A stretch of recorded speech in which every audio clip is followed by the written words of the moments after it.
लब पर जो जिक्र है बे मिसाल आया कमाल आया।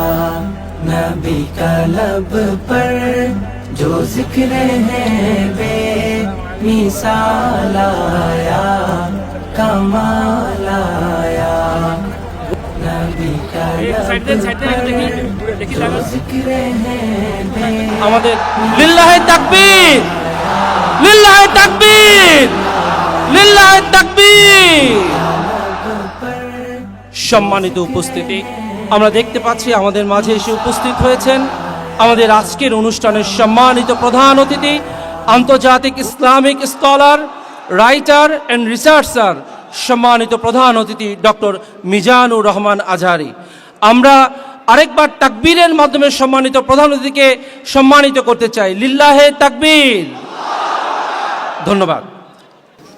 মেডিকেল দাওয়া সোসাইটি অব বাংলাদেশের আয়োজনে আজকের বাংলাদেশ চীন মৈত্রী সম্মেলন কেন্দ্রে অনুষ্ঠিত দাওয়া সেমিনার 2025-এ আপনারা যারা উপস্থিত হয়েছেন, আমি সবাইকে জানাচ্ছি আন্তরিক শুভেচ্ছা, মোবারকবাদ এবং অভিনন্দন। আমরা শুরুতে আল্লাহ রব্বুল ইজ্জাউল জালালের দরবারে শুকরিয়া জ্ঞাপন করছি, যিনি আমাদেরকে এরকম চমৎকার একটি প্রোগ্রামে একত্রিত হওয়ার সুযোগ করে দিয়েছেন। আমরা পড়ছি কালিমাতুশ শুকর, আলহামদুলিল্লাহ। অন্তরের অন্তঃস্থল থেকে মেডিকেল দাওয়া সোসাইটি অব বাংলাদেশকে অভিনন্দন এবং শুভেচ্ছা জানাই, যারা প্রায় বিগত 2 মাস যাবৎ অনেক প্ল্যানিং, প্রোগ্রাম, অনেক ডেডিকেশন, এফোর্ট শেষে আজকের এই চমৎকার কনফারেন্স হলে এরকম চমৎকার একটি দাওয়া সেমিনারের আয়োজন করেছেন। ডক্টরস ফোরামের সাথে আমার মনে হয় এর আগে আমি এত বড় কোনো প্রোগ্রামে জয়েন করিনি।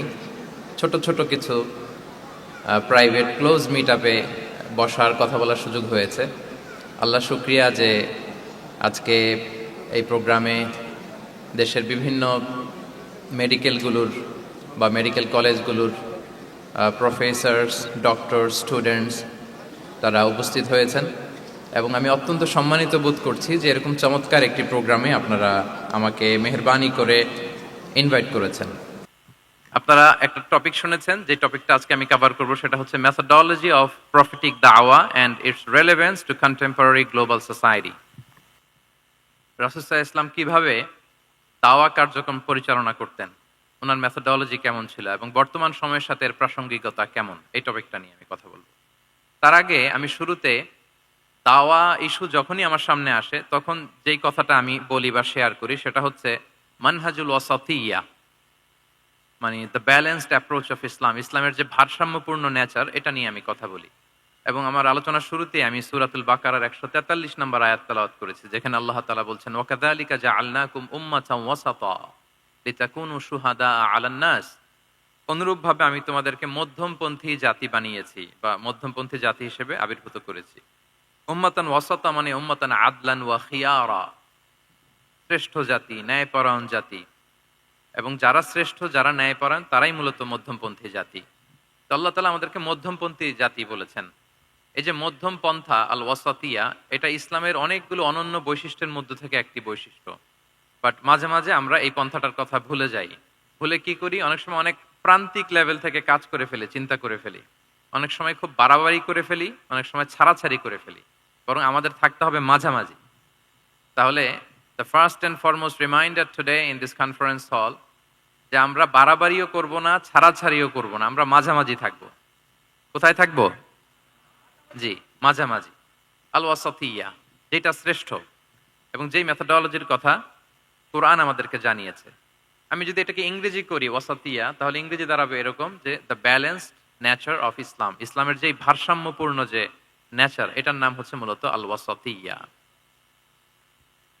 আপনি যদি খেয়াল করে দেখেন যে কিভাবে আমরা অন্যান্য জাতিগোষ্ঠীর তুলনায় মধ্যমপন্থী জাতি, তাহলে দেখবেন যে আমরা যদি সাইয়েদনা ঈসা আলাইহিস সালামের ব্যাপারে কথা বলি, জেসাস ক্রাইস্টের ব্যাপারে, তাহলে দেখেন ওনার ব্যাপারে ইহুদি নাসারারা কেউ বাড়াবাড়ি করেছে, কেউ ছাড়াছাড়ি করেছে। আমরা একেবারে মিডল ওয়েতে আছি। যেমন ঈসা আলাইহিস সালামের ব্যাপারে খ্রিস্টানরা কি বলে জানেন? তারা বলে ঈসা আলাইহিস সালাম হচ্ছে আল্লাহর সন্তান। নাউযুবিল্লাহি মিন যালিক। Jesus Christ is the son of God, গডের সন্তান, তাহলে দেখেন কতটা বাড়াবাড়ি করলো। ঈসা আলাইহিসসালামকে উঠাতে উঠাতে খোদার আসনে নিয়ে বসালো। বাড়াবাড়ি হয়ে গেল না এটা? আচ্ছা, তাহলে একদল খুব বাড়াবাড়ি করলো। এবার যদি ইহুদিদের কথা চিন্তা করি, ইহুদিরা কি বলে? ইহুদিরা একেবারে উল্টো। তারা বলে ঈসা আলাইহিসসালাম হচ্ছে ইবনু জিনা, মানে জারদ সন্তান। নাউজুবিল্লাহ। দেখেন তাদের প্রত্যেকের আকীদা শোনা মাত্রই আপনাদেরকে বলা লাগতেছে না যে নাউজুবিল্লাহ বলেন, আপনারা স্বতঃস্ফূর্ত ভাবেই বলতেছেন নাউজুবিল্লাহ। তার মানে একদল বাড়াবাড়ি করলো, একদল ছাড়াছাড়ি। একদল বলল তিনি আল্লাহর সন্তান বলে একেবারে আল্লাহর উপরে উঠাই ফেলছে। আরেক দল নামাতে নামাতে একেবারে পদদলিত করলো, বলল তিনি হচ্ছেন বাস্টার্ড, মানে ইবনু জিনা, জারদ সন্তান, নাউজুবিল্লাহ মিন যালিক। একদল নিয়ে গেল একেবারে উপরে, আরেক দল একেবারে নিচে। কিন্তু আমরা কি বলি দেখেন, আমরা বলি ঈসা আলাইহিস সালাম উনি হচ্ছেন আব্দুল্লাহি ওয়া রাসূলুহু, তিনি হচ্ছেন আল্লাহ তাআলার দাস বা বান্দা এবং আল্লাহর সম্মানিত রাসূল। দেখুন কতটা ব্যালেন্সে আকীদা। আমরা আব্দুল্লাহ বলার মধ্য দিয়ে বেসিকলি নাসারাদেরকে রিফিউট করি, তাদের প্রতিবাদ করি আমরা যে তোমরা যে বলেছো আল্লাহ সন্তান না, ওইদিকে উঠানো যাবে না, নিচে নামায় নিয়ে আসো, উনি আব্দুল্লাহ আল্লাহর দাস। আর রসুলহু, সম্মানিত রসুল বলে আমরা বেসিকলি ইহুদিদেরকে রিফিউট করি, তাদের প্রতিবাদ করি। আমরা বলি যে না, তোমরা যে বলেছো উনি জারদ সন্তান না, ওনার সম্মানকে পদদলিত করা যাবে না, উপরে উঠাইতে হবে, উঠায় রসুল ও সম্মানিত রসুল।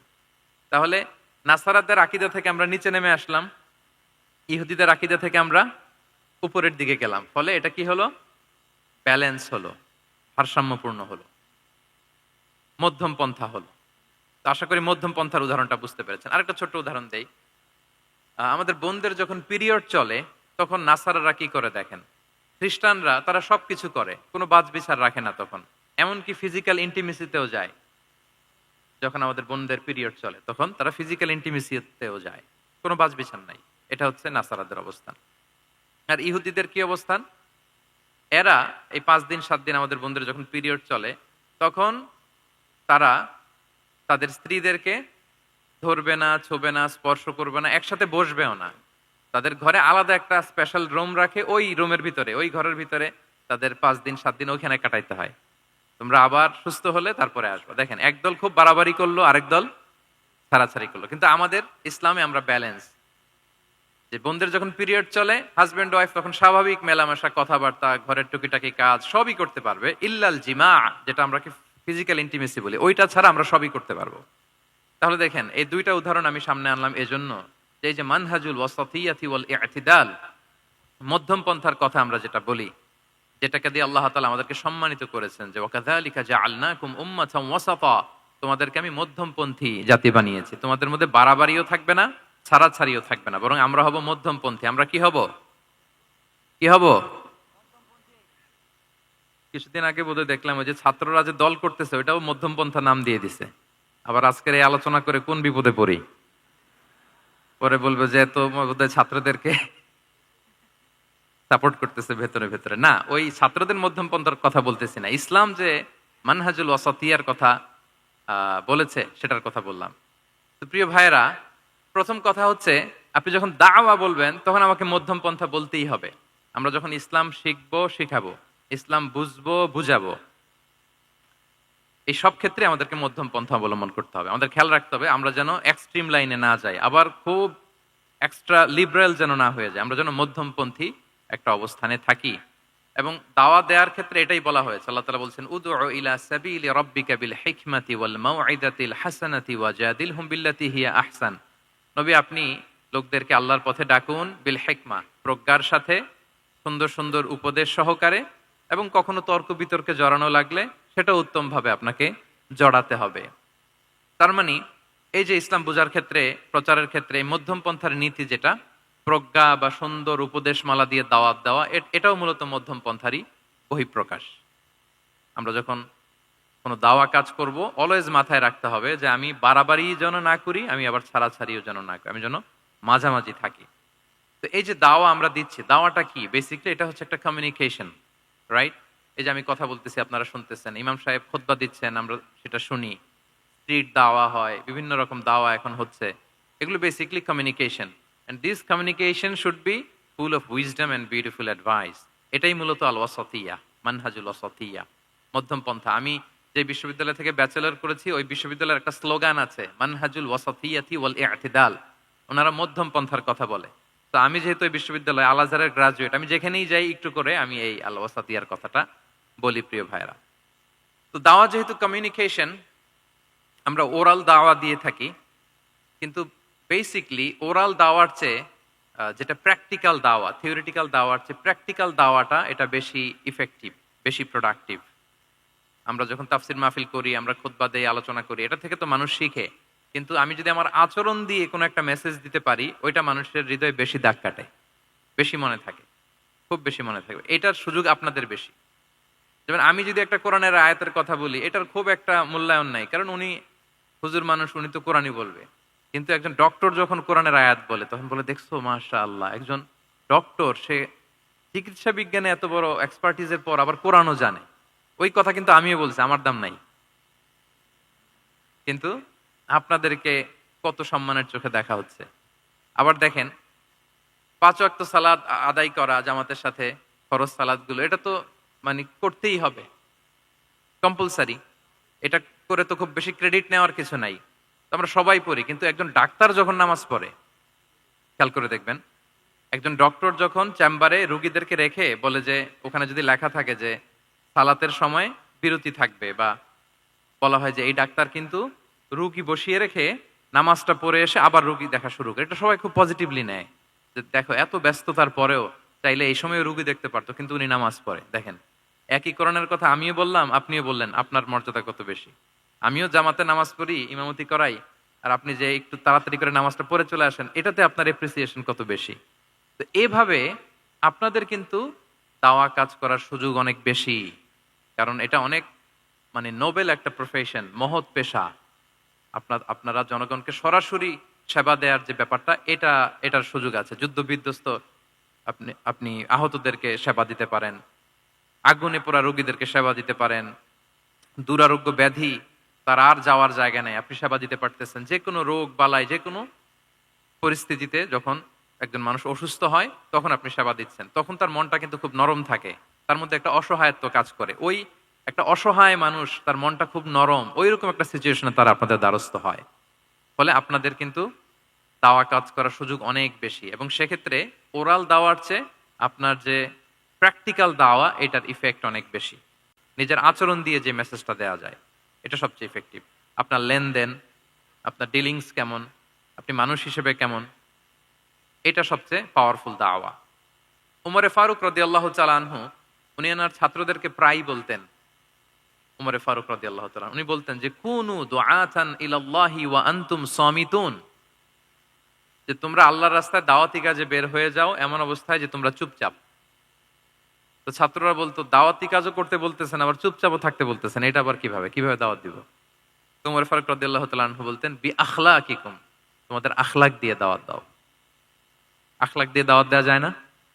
বলেন তো, আখলাক দিয়ে দাওয়াত দেওয়া যায় কি যায় না? যায়। এই আখলাক দিয়ে যে দাওয়াত, এটা অনেক পাওয়ারফুল। 10টা তাফসির মাহফিল করে আমি এটা করতে পারবো না। আপনি আপনার আখলাক দিয়ে, আপনার ব্যক্তিত্ব দিয়ে, আপনার লেনদেন, হ্যাঁ, এগুলো দিয়ে আপনি যে দাওয়াটা দিতে পারবেন, অন্য অনেক কিছু দিয়ে সেটা হবে না। এজন্য ওমর ফারুক বলতেন, কুনু দুআতান ইলাল্লাহি ওয়া আনতুম সামিতুন, আল্লাহর রাস্তায় দায়ী হয়ে বের হও, কিন্তু চুপচাপ। কিভাবে? বলে বি আখলাকিকুম, তোমাদের আখলাক দিয়ে। এটা বেশি পাওয়ারফুল। এবং রাসূল সাল্লাল্লাহু আলাইহি ওয়াসাল্লামের ব্যাপারে যখন জিজ্ঞেস করা হতো আম্মাজান আয়েশা রাদিয়াল্লাহু তাআলা আনহাকে যে রাসূল সাল্লাল্লাহু আলাইহি ওয়াসাল্লামের আচরণ কেমন ছিল, তখন আম্মাজান আয়েশা বলতেন যে কানা খুলুকুহু আল কোরআন, কোরআনই ছিল রাসূল সাল্লাল্লাহু আলাইহি ওয়াসাল্লামের চরিত্র। পুরো কোরআনে 30 পারায় থিওরিটিক্যালি যা বলা আছে রাসূল সাল্লাল্লাহু আলাইহি ওয়াসাল্লামের জীবনীতে, প্র্যাকটিক্যালি সেটা দেখানো আছে। Mobile should be in pocket. ভাইজান খুব দায়িত্বশীলতার সাথে একেবারে সামনে থেকে রেকর্ডিং করতেছেন, মাশাআল্লাহ। ওই যে শুরুতে বলছি যে সবাইকে দায়িত্বশীল হইতে হবে। আম্মাজান আয়েশা বলতেন, কানা খুলুকুহু আল কোরআন, রাসূল সাল্লাল্লাহু আলাইহি ওয়াসাল্লামের চরিত্র ছিল কোরআন। ইনদামা রাসূলুল্লাহ সাল্লাল্লাহু আলাইহি ওয়াসাল্লাম ইয়ামশি আলাল আরদ কাআন্নাল কোরআনা ইয়ামশি আলাই, রাসূল সাল্লাল্লাহু আলাইহি ওয়াসাল্লাম যখন মদিনার রাস্তা দিয়ে হেঁটে যেতেন, as if a living Quran is walking on the street, মনে হতো একটা জীবন্ত কোরআন রাস্তা দিয়ে হেঁটে হেঁটে যাচ্ছে। তো তাহলে we should try to be a living দাঈ, জীবন্ত দাঈ, প্র্যাকটিক্যাল দাঈ। এটা যদি আমরা হইতে পারি, তাহলে অনেক বেশি ইম্প্যাক্ট করা যাবে সোসাইটিতে, অনেক ইনফ্লুয়েন্স করা যাবে। যেটা বললাম যে আমাদের সততা, আচরণ, ব্যক্তিত্ব, পার্সোনালিটি এগুলো দিয়ে আমরা যে দাওয়াটা দিতে পারি, ওরাল দাওয়া, বক্তব্য দিয়ে এটা অনেক সময় সম্ভব হয় না, এবং ডাক্তারদের জন্য এটা অনেক বড় একটা সুযোগ। তাহলে ইন্ট্রোডাক্টরি ডিসকাশনে আমি দুটা বিষয়ে কথা বললাম। এক হচ্ছে আমাদেরকে মধ্যমপন্থী হইতে হবে, মানহাজুল ওয়াসাতিয়া ওয়াল ইআতিদাল, এক নাম্বার। দুই নাম্বার হচ্ছে লিভিং দায়ী হওয়ার চেষ্টা করতে হবে, এটা বেশি প্রোডাক্টিভ এন্ড ইফেক্টিভ। এই দুইটা পয়েন্ট আমরা বুঝতে পেরেছি তো না? বুঝতে পেরেছেন সবাই? মাশাআল্লাহ। এবার চলুন যে রাসূল সাল্লাল্লাহু আলাইহি ওয়াসাল্লামের যে প্রফেটিক দাওয়া মেথোডোলজি, কিভাবে উনি দাওয়া কাজের আঞ্জাম দিতেন, সেখান থেকে আমাদের নেয়ার আধুনিক সময়ের এর প্রাসঙ্গিকতা কি আছে, আমি 10টা পয়েন্টে আজকের এই সেমিনারে কিছু কথা উপস্থাপনের চেষ্টা করব। ওমা তাওফীক ইল্লা বিল্লাহ। এক নাম্বার কথা হচ্ছে, আমরা যে দাওয়া দিব, এই দাওয়া language should be very soft and mild and very touchy. দাওয়া ল্যাঙ্গুয়েজ হইতে হবে ভেরি সফট, অলওয়েজ সফট, সব সময়। ইফ ইউ টক অ্যাবাউট দাওয়া, this language should be very soft and mild and touchy. দাওয়ার কথা বললে হয়তো আপনি পলিটিক্স করেন, ওইটা আলাদা কথা। আপনি জেহাদের ময়দানে, ওইটা আলাদা কথা। আমি জেহাদ পলিটিক্স নিয়ে কথা বলতেছি না, আই এম টকিং অ্যাবাউট দাওয়া। যদি আপনি দাওয়া সেমিনারের কথা বলেন, যদি মেডিকেল দাওয়া সোসাইটি নাম দেন, দাওয়া বললে আমাকে বলতে হবে দাওয়ার language should be very soft and mild. আমরা এটা অনেক সময় ভুল করে ফেলি, এটা করা যাবে না। কারণ আপনি হৃদয় থেকে যদি কোনো কথা বলেন, এটা শ্রোতার হৃদয়ে যে টাচ করে। আল্লাহর হাবিব সাল্লাল্লাহু আলাইহি ওয়াসাল্লামের কথাগুলো নিয়ে এত আলোচনা, বিশ্লেষণ, কথাগুলো এত অ্যাপিলিং কেন, এত আবেদনময় কেন? এর কারণ হচ্ছে রাসূল সাল্লাল্লাহু আলাইহি ওয়াসাল্লাম যা বলেছেন তিনি হৃদয় থেকে বলেছেন। হৃদয় থেকে কথা বেরোলে এটা শ্রোতার হৃদয়ে যে টাচ করে। একটা ছোট্ট আয়াত আমি তেলাওয়াত করি, সূরা তাহার। আল্লাহ তাআলা বলছেন, ফাকুলা লাহু কাওলান লাইয়িনা লাআল্লাহু ইয়াতাযাক্কারু আও ইয়াখশা। আল্লাহ তাআলা মূসা আলাইহিস সালাম এবং হারুন আলাইহিস সালাম, ওনাদের দুইজনকে বলছেন যে তোমরা দুই ভাই মিলে যাও, ফেরাউনের কাছে যে দাওয়াত দাও এবং কোমল ভাষায় দাওয়াত দাও। কি ভাষায়? সবাই বলুন। কোমল ভাষায় দাওয়াত দাও। কাওলান লাইয়িনা, use very soft and mild language, very touchy language. Soft এবং কোমল ভাষায় দাওয়াত দাও কাকে? পৃথিবীর সবচেয়ে বড় সন্ত্রাস, তাই না?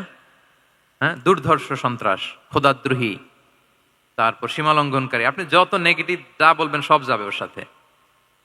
ফিরআউন, লাআল্লাহু ইয়াতাযাক্কারু আও ইয়াখশা, হয়তো সে উপদেশ গ্রহণ করবে অথবা তার হৃদয়ে ভয়ের উদ্রেক হতে পারে। হয়তো তোমরা soft and mild language use করবা। মূসা এবং হারুন কোমল ভাষায় যে তোমরা দাওয়াত দিবা। আচ্ছা, কার ব্যাপারে আল্লাহ বললেন, কাকে দাওয়াত দিতে বললেন? সবাই বলেন তো নামটা। ফেরাউন। আচ্ছা, ফেরাউনের ক্ষেত্রে আল্লাহ তাআলা বললেন যে soft and mild language use করো, নরম ভাষা। আমাকে উত্তর দেন, আমাদের কারেন্ট সময় আমরা যাদেরকে জালিম বলি, যাদেরকে খারাপ বলি, ফাসিক বলি, পাপাচারী, ধরেন যে আমার মতে বা আপনাদের মতে যে সবচেয়ে খারাপ পাপাচারী মনে করার সুযোগ আমাদের নাই। কে জান্নাতি কে জাহান্নামী এটা ডিসাইড করবে কে? আল্লাহ তাআলা। কিন্তু আমাদের চোখে যে পাপী, যে ভুল করেছে, যে জালিম, ওই জালিমগুলো, খারাপ লোকগুলো কি ফেরাউনের চেয়ে বেশি খারাপ ছিল? ছিল? ওই ফেরাউনের ক্ষেত্রে আল্লাহ বলেছেন ফাকুল লাহু কাওলান লাইয়িনা, সফট ল্যাঙ্গুয়েজ ইউজ করো মূসা এবং হারুন, কোমল ভাষা ব্যবহার করো। হয়তো তার ভুল ভেঙে যাবে, হয়তো সে উপদেশ গ্রহণ করবে। তো তাহলে দেখেন কত বড় ভুল আমরা করি। আমরা মাঝে মাঝে এমন অ্যাটাকিং মোডে কথা বলি, এমন আগ্রাসী হয়ে কথা বলি, ওর মানার এক সুযোগ থাকলেও ও মানবে না। কি বলেন? যাও মানার একটু ইচ্ছা ছিল, আমার এই অ্যাটিটিউডের কারণে সে আর এটা শুনবে না। এটাই মানুষের স্বভাব। আপনি আগ্রাসী হয়ে অ্যাটাকিং হয়ে কথা বলে মানুষ এটা শোনে না। তাহলে দাওয়ার প্রফেটিক এক নাম্বার মেথোডোলজি হচ্ছে দাওয়ার ল্যাঙ্গুয়েজ হইতে হবে very soft and very mild. Allah তাআলা সূরাতু আলে ইমরানে বলছেন, ফাবিমা রাহমাতিম মিনাল্লাহি লিনতা লাহুম ওয়ালাউ কুনতা ফাযযান গালিযাল কলবি লানফাদ্দু মিন হাওলিক। নবী হে, আল্লাহর অনুগ্রহে, আল্লাহর রহমতে আপনি কোমল ভাষী হয়েছেন। আপনি কোমল ভাষী না হয়ে যদি রূঢ় ভাষী হতেন, তাহলে মানুষজন আপনার কাছ থেকে ভেগে ভেগে পালাতো। কিন্তু আমরা দেখতাম যে সাহাবারা রাসূল সাল্লাল্লাহু আলাইহি ওয়াসাল্লামের কাছে শুধু জড়ো হইতে চেত, দেখা করতে চেত, রাসূলকে ঘিরে রাখতো, এত পছন্দ করতো রাসূল সাল্লাল্লাহু আলাইহি ওয়াসাল্লামের কোমল আচরণের কারণে। ইভেন ফ্যামিলিতে কোনো সমস্যা হলে অনেক সাহাবারা বলতেন ফ্যামিলির সাথে সমস্যা হলেও তারা রাসূলের কাছে চলে আসতো। এমনকি কারো পেটে ক্ষুধা লাগলেও তারা রাসূলের দরবারে চলে আসতো। তারা বলতো রাসূল সাল্লাল্লাহু আলাইহি ওয়াসাল্লামের চেহারার দিকে তাকালেই আমাদের ক্ষুধা মিটে যেত। কি কোমল ভাষী ছিলেন, কত সুন্দর সফট ল্যাঙ্গুয়েজ রাসূল সাল্লাল্লাহু আলাইহি ওয়াসাল্লাম ইউজ করেছেন। হ্যাঁ, রাসূল সাল্লাল্লাহু আলাইহি ওয়াসাল্লাম কখনো যে কঠোর ভাষায় কথা বলতেন না তা না, মাঝে মাঝে বলতেন, কিন্তু বেশিরভাগ ওনার দাওয়া ছিল সফট অ্যান্ড মাইল্ড। মাঝে মাঝে প্রেক্ষাপটের আলোকে রাসূল সাল্লাল্লাহু আলাইহি ওয়াসাল্লাম অনেক সময় তেজস্বী জ্বালাময়ী ভাষণ দিতেন, মনে হতো কান্নাহু তিনি কি করছেন, ব্যাটালিয়নকে কমান্ড করছেন। এটা মাঝে মাঝে চেহারা লাল হয়ে যেত, গড়গড় করতেন যুদ্ধের আগে। কিন্তু রেগুলার বেসিসে রাসূল সাল্লাল্লাহু আলাইহি ওয়াসাল্লাম খুব কোমল ভাষায় কথা বলতেন। তাহলে এক নম্বরে যেটা জানলাম, যদি আপনি দাওয়া মেন্টালিটি, দাওয়া মোডে থাকতে চান, আপনার ভাষা হতে হবে শক্ত না নরম, সফট হইতে হবে, কোমল। কারোর প্রতি আগ্রাসী হয়ে যেন আমরা কথা না বলি, অ্যাটাকিং মোডে যেন না বলি, বললেও শুনবে না, এটাই মানুষের নেচার। সফট ল্যাঙ্গুয়েজে বলতে হয়। ফেরাউনকে যদি বলা হয় ওর সাথে ভালোভাবে বলো, তো আমাদের আশেপাশে যারা আছে এরা তো আরো এদেরকে সম্মান দিয়ে নরম করে বলা উচিত, কি বলেন? জি, এক নম্বর গেল। দুই নম্বর হচ্ছে, দাওয়াকে ফলপ্রসূ করতে হলে রাসূল সাল্লাল্লাহু আলাইহি ওয়াসাল্লাম যেটা করতেন, শ্রোতাদের অনেক সময় মনোযোগ আকর্ষণের জন্য উনি অনেক ধরনের টুলস, অনেক ধরনের জিনিস তিনি ব্যবহার করতেন। যেমন একটা পদ্ধতি রাসূল সাল্লাল্লাহু আলাইহি ওয়াসাল্লামের ছিল, রাসূল সাল্লাল্লাহু আলাইহি ওয়াসাল্লাম মানুষের আকর্ষণ বৃদ্ধির জন্য মাঝে মাঝে প্রশ্ন ছুড়ে দিতেন অডিয়েন্সকে, drawing attention of the listener by throwing questions. Question throw করার মাধ্যমে অ্যাটেনশন গ্রো করতেন। হাদিসে এরকম অনেক উদাহরণ পাওয়া যায়। একটা ছোট্ট হাদিস শেয়ার করি, সহিহ মুসলিমে এসেছে। রাসূল সাল্লাল্লাহু আলাইহি ওয়াসাল্লাম একবার সাহাবাদেরকে বললেন, ইন্না মিনা শাজারি শাজারাতান লা ইয়াসকুতু ওয়ারাকুহা মাসালুহা মাসালুল মুসলিম। রাসূল সাল্লাল্লাহু আলাইহি ওয়াসাল্লাম জিজ্ঞেস করলেন, তোমরা কি কেউ বলতে পারবা, বৃক্ষরাজির মধ্যে একটা বৃক্ষ আছে, গাছের মধ্যে একটা গাছ আছে, যেই গাছের কখনো পাতা ঝরে না, ওই গাছের পাতা কখনো ঝরে না। এর দৃষ্টান্ত হচ্ছে মুসলিমের দৃষ্টান্তের মতো। বলতো ফাহাদ্দিসুনি মা হিয়া, বলতো ওই গাছটা কি, কে বলতে পারো? আপনারা তো সব একেবারে পেরে গেছেন। তো সাহাবারা ওই দিন কেউ বলতে পারেন নাই, কারণ কি জানেন? একে তো আমরা জানি হাদিস স্টাডি করার কারণে, হাদিস স্টাডি না করলে তো আমরা বলতে পারতাম না, আমাদের দেশে তো খেজুর গাছ অত হয়ও না। তো ওনারা কেউ বলতে পারে না, এর কারণ হচ্ছে তারা ভাবছিল প্রশ্ন যেহেতু করছে, এটা যেন তেন প্রশ্ন, এটা কঠিন কোনো গাছের একটা নাম বলতে হবে। তো বাড়ির পাশে যে খেজুর গাছ, মদিনার অলিতে গলিতে যে খেজুর গাছ ভর্তি, এই দিকে আর ওনাদের অ্যাটেনশন যায় না। ওনারা চলে গেছে মরুভূমিতে, ইয়ামানে, তারপর একেবারে ডেজার্টের মাঝখানে কি কি ক্যাকটাস, গুলমলতা, কি কি গাছ আছে, ওগুলো আওড়াচ্ছে মনে মনে। ভাবতেছে যে খেজুর গাছের কথা তো রাসূল সাল্লাল্লাহু আলাইহি ওয়াসাল্লাম আমাদের জিজ্ঞেস করার কথা না, এ তো আমাদের গাছ, বাড়ির পাশের গাছ। কেউই আর বলতে পারে নাই। এরপর রাসূল সাল্লাল্লাহু আলাইহি ওয়াসাল্লাম যখন দেখলেন সবাই অপারগ, রাসূল সাল্লাল্লাহু আলাইহি ওয়াসাল্লাম বললেন, ইন্নাহা আন-নাখলা, এটা হচ্ছে খেজুর গাছ, ডেট প্লান্ট। তো আব্দুল্লাহ ইবনে উমর রাদিয়াল্লাহু তাআলা আনহু বাড়িতে যাওয়ার পরে ওমরে ফারুককে, তার বাবাকে বললেন যে, বাবা, আজকে যে রাসূল সাল্লাল্লাহু আলাইহি ওয়াসাল্লাম প্রশ্ন ছুড়ে দিলেন, আপনারা যে কেউ পারলেন না, উত্তরটা কিন্তু আমি পারতাম। তো ওমরে ফারুক বললেন, বলো কি, তুমি পারতা? তো বললা না কেন? তুমি আজকে উত্তর দিতে পারলে তো রাসূলের সামনে আমার বুকটা এত বড় হয়ে যেত, লাল উট পেলে আরবরা যেই খুশি, আমি এর চেয়ে বেশি খুশি হতাম। তখন উনি বললেন যে, আপনি পারতেছেন না, অন্যান্য বয়স্ক সাহাবারা পারতেছে না, মুরব্বীরা কেউ যেহেতু বলে নাই, আমি বিনয়ের খাতিরে উত্তরটা দেই নাই, কিন্তু আমি জানতাম যে এটা খেজুর গাছ। তাহলে দেখেন, রাসূল সাল্লাল্লাহু আলাইহি ওয়াসাল্লাম অ্যাটেনশনটাকে ড্র করার জন্য প্রশ্ন ছুড়ে দিতেন। তো এই প্রশ্ন ছুড়ে দিয়ে কিন্তু আমরা মানুষের দৃষ্টি আকর্ষণ করতে হবে। আপনারা তো প্রশ্ন ছড়াই তো আপনাদের কাজ, যে কি অবস্থা, শরীরটা কেমন, পেট ঠিক আছে কিনা, ঘুম হয় কিনা, কমন প্রশ্ন না আপনাদের?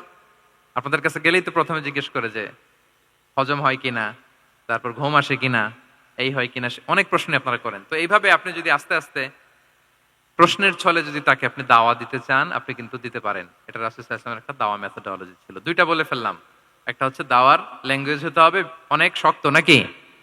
হ্যাঁ, নরম, সফট এন্ড মাইল্ড। দুই নাম্বার হচ্ছে প্রশ্ন ছুড়ে দিয়ে শ্রোতাকে আকর্ষণ করা, মনোযোগ আকর্ষণ করা। তিন নাম্বার, ভিজুয়াল এক্সপ্লেনেশন। রাসূল সাল্লাল্লাহু আলাইহি ওয়াসাল্লাম এটা করতেন যাতে করে আরো সহজে বোঝানোর জন্য। এটা নিশ্চয়ই আপনারা করেন। রাসূল সাল্লাল্লাহু আলাইহি ওয়াসাল্লামের দাওয়া জিন্দেগিতে দেখা যায় প্রায় সময় কিছু উনি ভিজুয়াল এক্সপ্লেনেশন নিয়ে এসেছেন সাহাবাদের সামনে, যাতে করে সাহাবারা to get a better idea of the issue, আরো ইজিলি বুঝতে পারেন। যেমন একবার রাসূল সাল্লাল্লাহু আলাইহি ওয়াসাল্লাম অনাথ ইয়েতিমদেরকে যারা দেখভাল করে তাদের কি মর্যাদা, এটা বোঝাতে যে রাসূল সাল্লাল্লাহু আলাইহি ওয়াসাল্লাম দুই আঙ্গুল উঁচু করে একবার বললেন যে, আনা ওয়া কাফিলুল ইয়াতীমি ফিল জান্নাতি কাহাতাইন। আমার আঙ্গুল দুটো দেখতে পাচ্ছেন আপনারা সবাই? দুইটা আঙ্গুল উঁচু করেন তো এভাবে। মানুষ তো মনে করবে ভিক্টরি সাইন দেখাই দিছে আমরা। এই যে, তো রাসূল সাল্লাল্লাহু আলাইহি ওয়াসাল্লাম বললেন, আনা ওয়া কাফিলুল ইয়াতীমি কাহাতাইন, হাত নামান। অর্থাৎ আমি এবং এতিমের রক্ষণাবেক্ষণকারী কিয়ামতের দিন এভাবে কাছাকাছি প্রতিবেশী হয়ে থাকবো। এই দুইটা আঙ্গুলের মাঝখানে যেমনি খুব একটা স্পেস নাই, গ্যাপ নাই, মানে একেবারে কাছাকাছি, নেইবরিং ফিঙ্গার, রাইট? আমি এবং এতিমের রক্ষণাবেক্ষণকারী এইভাবে নেইবর হয়ে থাকবে। এই যে ভিজুয়াল এক্সপ্লেনেশন দেখছেন, এই যে দাওয়ার মধ্যে মাঝে মাঝে এরকম ভিজুয়াল এক্সপ্লেনেশন করতে হবে যাতে করে শ্রোতারা বুঝে রাসূল ইসলাম এটা করেছেন। আচ্ছা, মুসনাদে আহমদে এক হাদিস এসেছে, রাসূল ইসলাম একবার খেজুরের একটা ডাল নিয়ে মরুভূমির মধ্যে একটা দাগ টানলেন। খত্তালানা রাসূলুল্লাহ সাল্লাল্লাহু আলাইহি ওয়াসাল্লাম খত্তান, একটা স্ট্রেইট লাইন দিয়ে রাসূল সাল্লাল্লাহু আলাইহি ওয়াসাল্লাম বললেন, এটা হচ্ছে সিরাতুল মুস্তাকিম। সাহাবাদের দৃষ্টি আকর্ষিত হলো, সবাই মনোযোগী হয়ে উঠলো, তাই নাকি? সিরাতুল মুস্তাকিম, যে দোয়া আমরা প্রতিদিন করি, ইহদিনাস সিরাতাল মুস্তাকিম, খেজুরের ডাল দিয়ে স্ট্রেইট লাইন কেটে বললেন এটা হচ্ছে সিরাতুল মুস্তাকিম। এবার ওই খেজুরের ডাল দিয়ে ডানে বায়ে অনেকগুলো ছোট ছোট দাগ কাটলেন আর বললেন, হ্যাঁ দিহি সুবুলুশ শায়তান, এগুলো হচ্ছে শয়তানের রাস্তা, এটা হচ্ছে মুস্তাকিম সোজা রাস্তা যেটা জান্নাতে যায়। আর ডানে বায়ে অনেকগুলো দাগ কাটলেন, ডেকে বললেন, এই প্রতিটি রাস্তায় একটা করে শয়তান বসে থাকে আর সে তোমাদেরকে টেম্পটেশন দিতে থাকে, প্রভোকেশন করতে থাকে, ধোকা দিতে থাকে, ওয়াসওয়াসা দিতে থাকে। ডানে বায়ে না তাকিয়ে এই সিরাতুল মুস্তাকিমের পথেই অবিচল থাকতে হবে, ইনশাআল্লাহ বলেন। তাহলে দেখেন, মরুভূমির মাঝখানে তখন তো আর ওই যে এলইডি প্রজেক্টর থাকলে হয়তো রাসূল সাল্লাল্লাহু আলাইহি ওয়াসাল্লাম ওইটাই ব্যবহার করতেন, আমরা এটা এখন করতে পারি বোঝানোর জন্য। রাসূল সাল্লাল্লাহু আলাইহি ওয়াসাল্লাম খেজুরের ডাল দিয়ে মরুভূমির মধ্যে দাগ কেটে সাহাবীদেরকে এই ভিজুয়াল এক্সপ্লেনেশন দিলেন এবং সাহাবারা খুব সহজে বুঝতে পারলেন যে কোনটা সিরাতুল মুস্তাকিম, কোনটা সিরাতুশ শাইতান। এভাবে রাসূল সাল্লাল্লাহু আলাইহি ওয়াসাল্লাম ভিজুয়াল এক্সপ্লেনেশন ইউজ করতেন। আমরা বিশ্বাসীরা যে ভাই ভাই, মুমিনরা যে ভাই ভাই, আমাদের সম্পর্ক যে কত সুদৃঢ় মজবুত, এটা বোঝাতে যে একবার রাসূল সাল্লাল্লাহু আলাইহি ওয়াসাল্লাম বললেন, আল মুমিনু লিল মুমিনি কাল বুনিয়ান, বিশ্বাসীরা তাদের সম্পর্ক হচ্ছে কাল বুনিয়ান, একটা সুদৃঢ় প্রাচীরের মতো, সীসা ঢালা প্রাচীরের মতো। ইয়াশুদ্দু বা'দুহু বা'দা, যেটার এক পাশ আরেক পাশকে মজবুত করে। Strengthening one part the others, এক পার্ট আরেক পার্টকে মজবুত করে। যেমন এই বিল্ডিং, এদিকে ভেঙে ফেললে এটা নড়বড়ে হয়ে যাবে। তিনি বুঝালেন যে সুদৃঢ় প্রাচীরের মতো হচ্ছে বিশ্বাসীদের সম্পর্ক। এটা বলে ওয়াসাব্বাকা বাইনা আসাবিহি, মানে ডান হাতের আঙ্গুলগুলো বা হাতের ভেতরে ভেবে ঢুকিয়ে দিলেন, বললেন যে এরকম মজবুত। সুবহানাল্লাহ। এই যে এই হাতের আঙ্গুলগুলো এই হাতে ঢুকিয়ে এরকম চাপ দিলে খুব শক্ত হয় না, মজবুত হয় না? রাসূল সাল্লাল্লাহু আলাইহি ওয়াসাল্লাম বললেন আমাদের বন্ধন হচ্ছে এরকম সুদৃঢ় মজবুত, সুদৃঢ় সীসা ঢালা প্রাচীরের মতো। আল্লাহু আকবার। তাহলে এই যে ভিজুয়াল এক্সপ্লেনেশন, রাসূল সাল্লাল্লাহু আলাইহি ওয়াসাল্লাম বোঝানোর জন্য এই যে এরকম দাগ কাটা, কখনো এইভাবে, হাদিসে এরকম অনেক পাওয়া যায়। আমি অল্প কয়েকটা, সময়ের টাইম কনস্ট্রেন্টের কারণে অল্প কয়েকটা নিয়ে আসলাম। তাহলে এটা রাসূল সাল্লাল্লাহু আলাইহি ওয়াসাল্লামের একটা দাওয়া মেথোডোলজি ছিল, বোঝানোর জন্য কত ইজিয়েস্ট ওয়েতে তিনি অডিয়েন্সের কাছে পৌঁছাতে পারেন। তিনি প্রয়োজনে ভিজুয়াল এক্সপ্লেনেশনের সহায়তা নিতেন। কয়টা গেল মেথোডোলজি? 3টা। আচ্ছা, 4 নাম্বার হচ্ছে গ্রাজুয়ালিটি, ধীরে ধীরে ধাপে ধাপে দাওয়া পরিচালনা করা, দাওয়া কাজ করা। এটাতে অনেক সময় আমরা ভুল করে ফেলি। আমরা অনেক সময় একটু রাশিং মেন্টালিটিতে থাকি, তাড়াহুড়ো। একজন ভাই নতুন দিনে ফিরছে, আগে হয়তো সংশয়বাদী ছিল, নাস্তিক ছিল, প্র্যাকটিস করতো না, এখন সে প্র্যাকটিসের ইচ্ছা করছে। এই সুযোগ পেয়ে আমি তারে বলা শুরু করলাম, নামাজ পড়তে হবে, রোজা রাখতে হবে, যাকাত দিতে হবে, তোমার ওয়াইফরে পর্দা করাইতে হবে, হালাল হারাম ও কয়েক সারছে, আমার সম্ভব না। ও বলবে ভাই আগে যা ছিলাম ওইটাই ভালো ছিল, এতগুলো তো আমি মানতে পারবো না। এই যে আপনি তাকে দিন থেকে ভাগালেন, আপনার দাওয়া মেথোডোলজি জানা না থাকার কারণে আপনি তাকে ভাগালেন। একসাথে আপনি এত কথা বলবেন না। নতুন যখন কেউ দিনে ফিরে তাকে আপনি একসাথে এত কথা বলবেন না। নতুন যখন কোনো বোন ইসলামে আসতে চায় তাকে আপনি কঠিন করে বলবেন না। উপরে আমাদের বোনরা আছে, তাদেরকেও আমি বলবো সহজ করে বলেন। প্রথমে নামাজের কথা বলেন, নামাজ আস্তে আস্তে পড়ুক যতটুকু পারুক। প্রথমে হয়তো 5 ওয়াক্ত পারবে না, 1 ওয়াক্ত 2 ওয়াক্ত দিয়ে শুরু করবে, এরপর আস্তে আস্তে 5 ওয়াক্ত যাবে। এরপর তাকে একটু শালীন পোশাকের কথা বলেন যে তুমি একটু শালীন পোশাক পরো, সেফটি সিকিউরিটির জন্য ভালো। সেটাতে অভ্যস্ত হলে তাকে হেজাবের দাওয়াত দিবেন আপনি, হেজাবে অভ্যস্ত হলে নেকাবে দাওয়াত দিবেন আপনি। এইভাবে গ্রাজুয়ালিটি, ধাপে ধাপে, একসাথেই কঠিন করে দিনকে উপস্থাপন করা যাবে না। দাওয়া ইজ এ গ্রাজুয়াল প্রসেস। হ্যাঁ, গ্রাজুয়ালি যাইতে হবে। Beginning with the most important issue first, তারপর যেটা ইম্পর্টেন্ট, তারপর যেটা ইম্পর্টেন্ট, ধাপে ধাপে আপনি তাকে বলবেন। আপনারা নিশ্চয়ই সবাই মদ হারাম হওয়ার যে স্টেপগুলো আছে জানেন না? কয়বারে হারাম হয়েছে? 3 বারে। ওয়াসআলুনাকা আনিল খামরি ওয়াল মাইসির কুল ফীহিমা ইসমুন কাবীরু ওয়া মানাফিউ লিন-নাস ওয়া ইসমুহুমা আকবারু মিন নাফিহিমা। প্রথমে বললেন মদে কিছু উপকার আছে কিন্তু এটার গুনাহ বেশি, ক্ষতি বেশি, কিন্তু সামান্য উপকার আছে। তো মানুষ সচেতন হয়ে গেল। যে না, এটা কিন্তু গুনাহ আছে, ক্ষতি আছে, সাবধান হইতে হবে, মদ খাওয়া কমায় দিল। আচ্ছা, এরপর বলা হলো ওয়ালা তাকরাবুস সালাতা ওয়া আনতুম সুকারা, মাতাল হয়ে মদ খাওয়া অবস্থায় নামাজে যেও না। কারণ কোন এক সাহাবী নামাজে এমন ভাবে তেলাওয়াত করলেন, অর্থ চেঞ্জ হয়ে গেল। ফলে দিনে 5 বার মদ খাওয়া যাবে না। এই আয়াত দিয়ে তো তাই বোঝা যায়, তাই না? 5 বারের জন্য যখন সাবধান হয়ে গেল, আরো তারা অভ্যস্ত হয়ে গেল। এরপরে নাজিল হলো ইন্নামাল খামরু ওয়াল মাইসিরু ওয়াল আনসাবু ওয়াল আজলামু রিজসুম মিন আমালিশ শাইতানি ফাজতানিবু। মদ, জুয়া, ভাগ্যলিপি এগুলো শয়তানের কাজ, এগুলো থেকে বেঁচে থাকো। সবাই মদিনার ঘরের ভেতরে মদের বোতল যেগুলো ছিল ভেঙে সব রাস্তায় মদ দিয়ে মদিনার অলিগলি সয়লাভ। সুবহানাল্লাহ, কারো কষ্ট হয়নি, কারণ ধাপে ধাপে মদকে হারাম করা হয়েছে। কেউ যদি চেইন স্মোকার থাকে, আপনি যদি বলেন যে স্মোকিং হারাম, কালকে থেকে একটাও খেতে পারবে না, ও পারবে? ও তো মারা যাবে। ও সব বাদ দিতে পারবে, স্মোকিং বাদ দিতে পারবে না। তো কি করবেন? তাকে আপনি অল্প অল্প করে, যে একটু একটু করে ছাড়ো। এই যে রমজান আসতেছে, সারাদিন তো করতেই পারবে না, রাতে 2-3টা করে খাইও, বেশি খাইও না।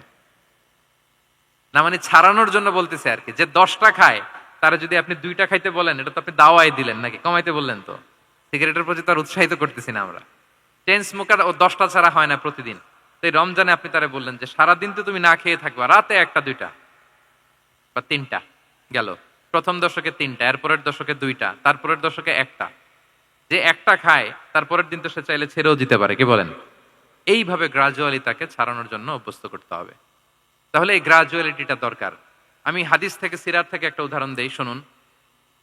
রাসূল সাল্লাল্লাহু আলাইহি ওয়াসাল্লাম মুআয ইবনে জাবাল রাদিয়াল্লাহু তাআলা আনহুকে ইয়ামানের গভর্নর করে পাঠালেন। তো তখন তাকে বললেন যে মুআয, ইন্নাকা তাআতি কওমান মিন আহলিল কিতাব, তোমাকে এমন একটা এলাকার গভর্নর করে পাঠাচ্ছি, তারা কিন্তু আহলে কিতাব, মানে people of the books, Jews and Christian community, তারা ইহুদি খ্রিস্টান। তো তাদেরকে যখন দাওয়াত দিবা, ধাপে ধাপে দিবা। কিভাবে দিবা? তিনি বললেন ফাদউহুম ইলা শাহাদাতি আন লা ইলাহা ইল্লাল্লাহ ওয়া আন্না মুহাম্মাদুর রাসূলুল্লাহ। প্রথমে দাওয়াত দিবা তাওহীদ আর রিসালাতের। আওয়াজ করে বলেন, প্রথমে কিসের? তাওহীদ এবং রিসালাতের। আচ্ছা, ফা ইনহুম আতাউ লিযালিক, তারা যখন এটা মেনে নেয়। আরবিটা খেয়াল করেছেন অর্থটা? ফা ইনহুম আতাউ লিযালিক, তাওহীদ রিসালাত যদি মেনে নেয়, তাহলে তাদেরকে 5 ওয়াক্ত নামাজের দাওয়াত দিও। আচ্ছা, 5 ওয়াক্ত নামাজে যখন তারা অভ্যস্ত হয়ে যায়, ফা ইনহুম আতাউ লিযালিক, যখন তারা এটাও মেনে নেয়, তখন তাদেরকে যাকাতের আদেশ করো। সুবহানাল্লাহ, সুবহানাল্লাহ। দেখেন, ধাপে ধাপে, একবারে সবগুলো বিধান একবারে তাদের সাথে শেয়ার করতে বলেননি। প্রথমে তাওহীদের, রিসালাতের, মেনে নিলে সালাতের, মেনে নিলে যাকাতের, ধাপে ধাপে। তাহলে একবারে কেউ নতুন যখন দিনে ফিরেছে, একবারে সবকিছু তার ঘাড়ে চাপিয়ে দিবেন আপনি? কি করবেন? গ্রাজুয়ালি, ধাপে ধাপে আমরা এই দাওয়াটা তাদেরকে দেওয়ার চেষ্টা করব। এটা খুব ইফেক্টিভ হবে, ফলপ্রসূ হবে। কয়টা বললাম আমরা? 4টা। আপনাদের মনোযোগ আছে তো? বোরিং হচ্ছেন না তো? একটু বোরিং বোরিং লাগতেছে আপনাদের? হওয়ার কথা, যেহেতু সেই সকাল থেকে আমি শুনলাম 11টা থেকে প্রোগ্রাম। তো যারা দূর থেকে আসছেন, নিশ্চয়ই ফজরের পরে রওনা দিয়ে, ঢাকার বাইরে থেকে আসছেন কারা কারা দেখি তো একটু। ইয়া সালাম, আপনারা নিশ্চয়ই ফজর পরে রওনা হয়েছেন গতকাল। মাশাআল্লাহ, মাশাআল্লাহ, আল্লাহ তাআলা কবুল করুক। আসুন আমরা তাকবীর পড়ি, তাহলে আরেকটু এনার্জেটিক হব আমরা। লিল্লাহি তাকবীর, লিল্লাহি তাকবীর, লিল্লাহি তাকবীর। একটু এনার্জেটিক লাগতেছে না এখন? মাশাআল্লাহ। না, ঠিক আছে, ঠিক আছে, এই তো ঠিক আছে। আচ্ছা, 4টা কভার করে ফেলেছি। 5 নাম্বার হচ্ছে দাওয়ার মধ্যে ইমোশনাল ইন্টেলিজেন্স ইউজ করতে হবে, তাহলে এটা মোর ইফেক্টিভ হবে। মানে আপনি মানুষের আবেগ, অনুভূতি নাড়িয়ে দিয়ে যদি দাওয়া দিতে পারেন, এটা তার শুদ্ধাচারের জন্য অনেক কাজে দেবে। ইমোশনাল ইন্টেলিজেন্স মানে তার আবেগ, ইমোশনকে আপনি ট্রিগার আপ করবেন, ওইটাতে আপনি টাচ করবেন, তাহলে দেখবেন যে সে একেবারে কাবু হয়ে গেছে। এটা রাসূল সাল্লাল্লাহু আলাইহি ওয়াসাল্লামের সিরাতে আমরা অনেক সময় দেখেছি যে ইমোশনাল ইন্টেলিজেন্সকে কাজে লাগিয়ে রাসূল সাল্লাল্লাহু আলাইহি ওয়াসাল্লাম তার আবেগ, অনুভূতিতে এমন ভাবে নাড়া দিয়েছেন, তাকে আল্লাহ তাআলা হেদায়েতের রাস্তায় নিয়ে এসেছে। সুবহানাল্লাহ বিহামদিহি। একটা ছোট্ট উদাহরণ দেই, মুসনাদে আহমদ ইবনে হাম্বলের হাদিস। কিভাবে ইমোশনাল ইন্টেলিজেন্স রাসূল সাল্লাল্লাহু আলাইহি ওয়াসাল্লাম ইউজ করতেন, আবেগ অনুভূতিকে কিভাবে নাড়া দিতেন রাসূল সাল্লাল্লাহু আলাইহি ওয়াসাল্লাম। এক যুবক এসে সাহাবাদের সামনে রাসূল সাল্লাল্লাহু আলাইহি ওয়াসাল্লামকে বললেন, ইয়া রাসূলুল্লাহ ইযান লি বিজিনা, হে আল্লাহর রাসূল, আপনি আমাকে জিনার অনুমতি দেন। নাউযুবিল্লাহ। কিসের? জিনার মানে ব্যভিচারের অনুমতি দেন, ব্যভিচার বা জিনার অনুমতি দেন। আশেপাশের সাহাবারা তো রেগে মেগে আগুন। ফাআকবাল আল কওমু আলাইহি ফাজাজারুহ, সবাই তাকে দৌড়ে ধরতে গেল আর ধমকাতে লাগলো, ছি ছি ছি, মাহ মাহ। আমরা যেটা বাংলায় বলি ছি ছি, আরবিতে ওনারা কি বলে? মাহ মাহ, ছি ছি, কি বলো তুমি? লজ্জা শরমের মাথা খেয়ে তুমি রাসূলুল্লাহর দরবারে এসে বলতেছো, হে আল্লাহ রাসূল, আপনি জিনার অনুমতি দেন? যে রাসূল আল্লাহর পক্ষ থেকে বাণী শোনায়, ওয়ালা তাকরাবুজ জিনা, তোমরা ব্যভিচারের নিকটবর্তীও হয়েও না, আর তুমি সেই নবীর কাছে এসে আবদার করতেছো জিনার অনুমতি দেন?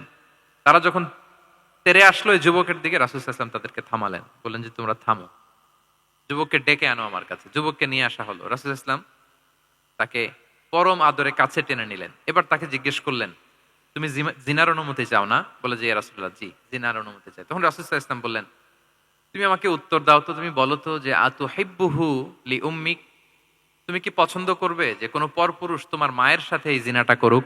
তোমার এটা ভাল লাগবে? সে বলে, লা ইয়া রাসূলুল্লাহ, না, কখনো না। আমার মায়ের সাথে কেউ এই পাপাচারে লিপ্ত হবে, এটা কোনো মানুষ মেনে নেবে না।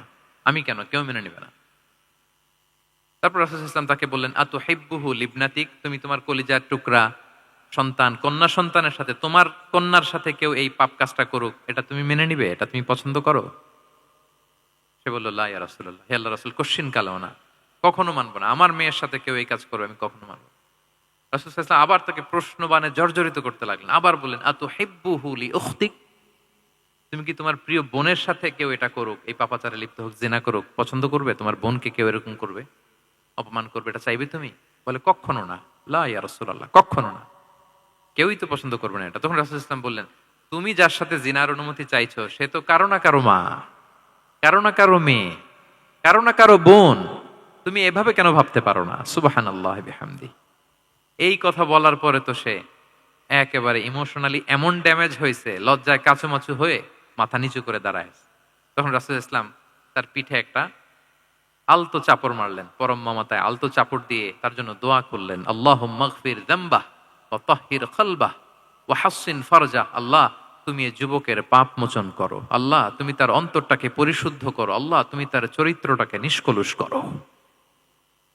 এই হাদিসের রাবি উনি বলতেছেন, ফালাম ইয়াকুন বা'দা যালিকাল ফাতা ইয়ালতাফিতু ইলা শাই, ওই দিনের পর থেকে এই যুবক কখনো কোনো পরনারীর দিকে রাস্তায় তাকায় নাই। এই ইমোশনালি যখন তাকে দুর্বল করা হলো, তাকে যখন এইভাবে রাসূল সাল্লাল্লাহু আলাইহি ওয়াসাল্লাম প্রেজেন্টেশন করলেন, হাদিসের বর্ণনাকারী বলেন, এরপরে আমরা কোনোদিন তাকে পরনারীর দিকে তাকাতে দেখি নাই। তার হৃদয়টাকে আল্লাহ তাআলা পরিশুদ্ধ করে দেন। রাসূল সাল্লাল্লাহু আলাইহি ওয়াসাল্লাম ইউযাক্কিহিম, কিভাবে মানুষকে পরিশুদ্ধ করতে দেখেন, কিভাবে তার আবেগ অনুভূতিকে নাড়িয়ে তার চিন্তার জগতে আলোড়ন সৃষ্টি করে তাকে এমন ভাবে কাবু করলেন যে রাসূল সাল্লাল্লাহু আলাইহি ওয়াসাল্লাম যেই দিকে তাকে গাইড করতেছে এখন সে সেদিকেই যেতে বাধ্য। তো এইটা আমাদেরকে করতে হবে, ইমোশনাল ইন্টেলিজেন্স কাজে লাগিয়ে মানুষের আবেগ অনুভূতিতে নাড়া দিয়ে যদি আপনি তাকে কোনো কথা, কোনো বার্তা, কোনো নাসিহাত করেন, তখন সেটা সে শুনে। এমন শুনে এমন ভাবে সে হেদায়েতের পথে আসে যেটা আমরা কল্পনাও করতে পারি না। তাহলে এটা যেন আমরা করি, এটা খুবই প্রোডাক্টিভ, এটা খুবই ইফেক্টিভ, এটা খুবই ফ্রুটফুল, কাজে দেয় মানুষকে ইমোশনালি তাকে দাওয়া দেওয়া। এই পয়েন্টটা বুঝতে পেরেছেন তো সবাই, না? আলহামদুলিল্লাহ। কয়টা গেল? 5টা। 6 নাম্বার মেথোডোলজি হচ্ছে দাওয়া should be full of love. দাওয়া বললে এটার সাথে লাভ থাকতে হবে, লাভ, ভালোবাসা। যদি আপনি দাওয়া বলেন, এখানে লাভ থাকতে হবে। ইট কামস উইথ লাভ, ভালোবাসা। ভালোবাসা দিয়ে আপনি মানুষের হৃদয় জয় করতে হবে। আমরা দায়ীরা অনেক সময় বেশি জাজমেন্টাল হয়ে যাই। আরব শায়েকরা বলে যে নাহনু দুআত লাসনা কুদাত, আমরা দাঈ, আমরা জাজ নই, উই আর নট জাজেস। আমাদের অনেক দায়ীরা আমরা ভুল করে ফেলি, আমরা বলি যে ও খারাপ, ও এটা, ও জাহান্নামী, ও খারিজ, এরকম আমরা সবাইকে নাকচ করি। মনে হয় যেন সবাইরে জাহান্নামে পাঠাই, আমি একা জান্নাতে যেতে পারলেই সফল। আচ্ছা বলেন তো, সব গেল জাহান্নামে, আপনি একা শুধু জান্নাতে, ভাল লাগবে আপনার? এই যে আজকে আমরা এখানে সবাই ছাত্র, শিক্ষক, ডিস্টিংগুইশ গেস্টরা, উপরে আমাদের বোনরা, কত ভালো লাগতেছে না? ধরেন যে 2500 সিটিং ক্যাপাসিটির এই চীন মৈত্রী সম্মেলন কেন্দ্রে কেউ নাই, শুধু আপনি একা। এই বিশাল হল রুমে কেউ নাই, আপনি একা, ভাল লাগবে? তখন মিস্টার বিনের মতো হা হু করা লাগবে, শুধু একা একা, ঠিক না? তো সবাইকে জাহান্নামে পাঠিয়ে শুধু আমি জান্নাতে গেলে এটা আমার ভাল লাগবে না ওই জান্নাতে। তা আমরা কিভাবে আমাদের জান্নাতের দলকে ভারী করতে পারি, এই চেষ্টাটা আমাদের বেশি বেশি করতে হবে, কি বলেন? তাহলে দাওয়া should be full of love, কারণ ভালোবাসা দিয়ে যা জয় করা যায়, কঠোরতা দিয়ে তা পারা যায় না। ভালোবাসা দিয়ে আপনি যেটা করতে পারবেন, কঠোরতা দিয়ে কখনো সেটা করতে পারবেন। আসুন আমরা হাদিস থেকে শুনি, সিরাত থেকে শুনি। আল্লাহর হাবিব সাল্লাল্লাহু আলাইহি ওয়াসাল্লাম মসজিদে নববীতে বসে আছেন সাহাবাদেরকে নিয়ে। হঠাৎ এক বেদুইনের আগমন। বেদুইন মানে যার মধ্যে নগর জীবনের কোনো নিয়ম কানুন সে দেখেনি, জানে না, বুঝে না। সিভিলাইজেশন বলতে যেটা বুঝি, ভদ্রতা, কার্টিসি, ম্যানার, এটা সে শিখেনি। এরকম এক বেদুইন অনেক দূর পল্লী থেকে মদিনার মসজিদে নববীতে এসেছে, কিন্তু সে ইসলাম ধর্ম গ্রহণ করেছে, মুসলিম। তো মসজিদে ঢুকে সে 2 রাকাত নামাজ পড়তেছে। এসে যে রাসূলকে সালাম দিবে, কথা, ওই কার্টিসিটাও নাই। রাসূল সাল্লাল্লাহু আলাইহি ওয়াসাল্লাম বসা ওইদিকে সাহাবাদের নিয়ে, সে তার মতো এসে এক জায়গায় মসজিদের সাথে তার উট বেঁধে সে 2 রাকাত নামাজ পড়ে দোয়া করতেছে আল্লাহর কাছে। কি দোয়া জানেন? দোয়ার মধ্যেও কাটিসি নাই। দোয়াতে বলে, ইয়া আল্লাহ, আল্লাহুম্মা আরহামনি ওয়ারহাম মুহাম্মাদা ওয়ালা তারহাম মা'ানা আহাদা। মানে আল্লাহ, তুমি শুধু আমারে রহম করো আর মুহাম্মদ সাল্লাল্লাহু আলাইহি ওয়াসাল্লামরে রহম করো, আমাদের সাথে আর কাউরে রহম করো না তুমি। বেদুইন, তার মধ্যে আদাবু দোয়া, দোয়ার যে একটা এটিকেটস আছে, এটা তো তার জানা নাই। দোয়ায় অন্যদের জন্য দোয়া করলে যে নিজের লাভ, এটা সে জানতো না। আমি যদি বলি যে আল্লাহ এই ভাইদেরকে তুমি কবুল করো, তখন ফেরেশতারা বলে আল্লাহ যিনি দোয়া করতেছে আগে তাকে তুমি কবুল করো। কেউ অসুস্থ, আমি যদি বলি আল্লাহ আমার এই ভাইকে তুমি সুস্থ করো, আল্লাহর ফেরেশতারা বলে আল্লাহ যিনি দোয়া করলেন আগে তার রোগ বালাই থাকলে আগে তাকে সুস্থ করো। এই যে দোয়ার এটিকেটস, আদাব ও দোয়া, এটা সে জানতো না। সে দোয়া করতেছে আল্লাহুম্মা আরহামনি ওয়ারহাম মুহাম্মাদা ওয়ালা তারহাম মা'ানা আহাদা, শুধু আমারে রহম করো, মুহাম্মদ সাল্লাল্লাহু আলাইহি ওয়াসাল্লাম রহম করো, আর কাউরে না। তো রাসূল সাল্লাল্লাহু আলাইহি ওয়াসাল্লাম দূর থেকে দেখতেছেন এই দোয়া আর বলতেছেন যে হায় রে, একটা প্রশস্ত জিনিসকে সে সংকীর্ণ বানায় ফেললো। আল্লাহর কাছে কি রহমের কোনো কমতি বা ঘাটতি আছে? নাই। সে তো দোয়াতে সবাইকে ইনক্লুড করতে পারতো। তো রাহমাতাল লিল আলামিন আল্লাহর হাবিব সাল্লাল্লাহু আলাইহি ওয়াসাল্লাম তিনি বুঝতে পেরেছেন যে এই লোকটা আসলে বেদুইন, তার মধ্যে ওই কার্টিসি নাই। তো তিনি ফলো করতে লাগলেন যে দেখি লোকটা কি করে। তো লোকটা দোয়া টোয়া করেই এবার যে মসজিদের এক কর্নারে বসে ওখানেই পেশাব করা শুরু করলো। মানে কোনো কার্টিসি, নিয়ম, ভদ্রতা তার জানা নাই। তো তাকে পেশাব করতে দেখে বাকি লোকেরা তো তাকে ধরতে গেল, মারতে গেল। রাসূল সাল্লাল্লাহু আলাইহি ওয়াসাল্লাম বললেন দাউ, রাখো রাখো, আরে থামো থামো, ওকে কাজ সারতে দাও, ওকে ওর কাজ সারতে দাও। কারণ আপনারা এটা ভালো জানেন যে ওয়াশরুম সারা অবস্থায় যদি কেউ বাইরে থেকে জোরে ডাক দেয় তাহলে অবস্থা খারাপ আছে, ঠিক কিনা বলেন? কেউ টয়লেট সারতেছে ওয়াশরুমে, তখন যদি আপনি জোরে নক করেন এটা তার ক্ষতি হয়, কারণ আগে তাকে ওইটা পাস করতে হবে স্মুথলি। এটাও একটা এটিকেট যে কেউ ওয়াশরুমে গেল, আমাকেও যেতে হবে, তো আমি যে বারবার ডিস্টার্ব না করে ওখানে একটু পায়চারা করতে পারি, একটু হালকা মৃদু শব্দে কাশে দিতে পারি, আমি যে বাইরে আছি, সামওয়ান ইজ ওয়েটিং আউটসাইড, এটা তাকে বুঝাতে পারি। কিন্তু অনেকে যে কি করে, ধাম ধাম করার যখন শুরু করে ওই বেচারার তো অবস্থা টাইট। এটা যেন আমরা না করি, এই শিক্ষাটা কিন্তু এই হাদিস থেকে পাই। রাসূল সাল্লাল্লাহু আলাইহি ওয়াসাল্লাম বললেন দাউ দাউ, রাখো রাখো, আরে ছাড়ো ছাড়ো, ও তো এখন করতেছে, ইউরিন পাস করতেছে, রাখো, ওটাও সারুক, আগে সারুক, আমরা পরে ডিল করি। তো সবাইকে তিনি থামালেন, ও সারলো। এবার রাসূল সাল্লাল্লাহু আলাইহি ওয়াসাল্লাম বললেন এবার তোমরা যে ওয়াহারিকু আলা বাউলিহি সাজলান মিন মা, যেহেতু মসজিদে নববীর ফ্লোর ছিল বালুর ফ্লোর, শুকিয়ে যাবে, বললেন যে ওর পেশাব করা জায়গার উপর 1 বালতি পানি ঢেলে দাও। সাহাবারা দিল। আর এই বেদুইন লোককে রাসূল সাল্লাল্লাহু আলাইহি ওয়াসাল্লাম কাছে টেনে নিলেন, যে তাকে খুব ভালোবাসা দিয়ে বললেন কি অবস্থা তোমার, কোত্থেকে আসছো, সব খোঁজ খবর নিয়ে বললেন যে তুমি যে এইখানে নামাজ পড়লা, এরপরে আবার এই কাজটা সারলা, তুমি কি জানো এইখানে আল্লাহর জিকির করা হয়, এটা আমাদের ইবাদতগাহ, এখানে আমরা রবের জিকির করি, তার কাছে ফরিয়াদ করি, সবাই মিলে এই কমিউনিটির সবাই এখানে আসে, এই কমিউনিটির, মদিনার কমিউনিটির সবাই মিলে, নারী পুরুষ নির্বিশেষে আমরা এসে এখানে আল্লাহর কাছে ফরিয়াদ করি, দোয়া করি, ইবাদত করি, কোরআন তেলাওয়াত করি, এটা আমাদের ইবাদতগাহ। এইখানে কি এমন কাজটা করা তোমার ঠিক হলো? সে তো লজ্জায় কাচুমাচু হয়ে রাসূল সাল্লাল্লাহু আলাইহি ওয়াসাল্লামের কাছে ক্ষমা চাইতেছে। সুবহানাল্লাহি বিহামদি। একটা কঠিন পরিস্থিতিকে ভালোবাসা দিয়ে রাসূল সাল্লাল্লাহু আলাইহি ওয়াসাল্লাম কোথায় নিয়ে যেতেন, এটাকে পুরো হিস্ট্রি পাল্টে দিতেন, সিনারিও পাল্টে দিতেন। সাহাবারা অবাক হলো, তারাও শিখলো যে না, এরকম করা যাবে না। তখন তাকে এইভাবে ডিল করলেন। আর সাহাবারা যারা রাগারাগি করেছিল, সাহাবীদেরকে রাসূল সাল্লাল্লাহু আলাইহি ওয়াসাল্লাম বললেন ফা ইন্নামা বুইসতুম মুয়াসসিরিন ওয়া লাম তুবআসু মুআসসিরিন, মনে রেখো তোমরা সহজপন্থী হয়ে প্রেরিত হয়েছো, তোমরা কঠিন কট্টরপন্থী হয়ে, জটিলপন্থী হয়ে প্রেরিত হও নাই। তোমরা কোনো কাজকে জটিলভাবে সমাধানের দিকে যেও না, সহজ করে সলভ করবা। সুবহানাল্লাহ, সুবহানাল্লাহ বিহামদি। তাহলে দেখেন, ভালোবাসা দিয়ে রাসূল সাল্লাল্লাহু আলাইহি ওয়াসাল্লাম ওই বেদুইনকে যেভাবে আদব শিক্ষা দিলেন, তার হৃদয় জয় করলেন, কঠোরতা দিয়ে পারা যেত? বলেন তো, পারা যেত? পারা যেত না। তো 6 নাম্বার দাওয়া মেথোডোলজি হচ্ছে দাওয়া should be full of love, full of love, full of well wishes. আপনি শুভকামনা, ভালোবাসা, এটা দিয়ে আপনি মানুষের হৃদয়ে যতটুকু জায়গা পাবেন, কঠোরতা দিয়ে পাবেন না। আরেকটা ছোট্ট উদাহরণ দেই। সুমামা ইবনে উসাল রাদিয়াল্লাহু তাআলা আনহু, উনি ইয়ামামার অধিপতি ছিলেন। অধিপতি রাসূল সাল্লাল্লাহু আলাইহি ওয়াসাল্লামকে হত্যা করতে এসেছিলেন গোপনে। কি করতে?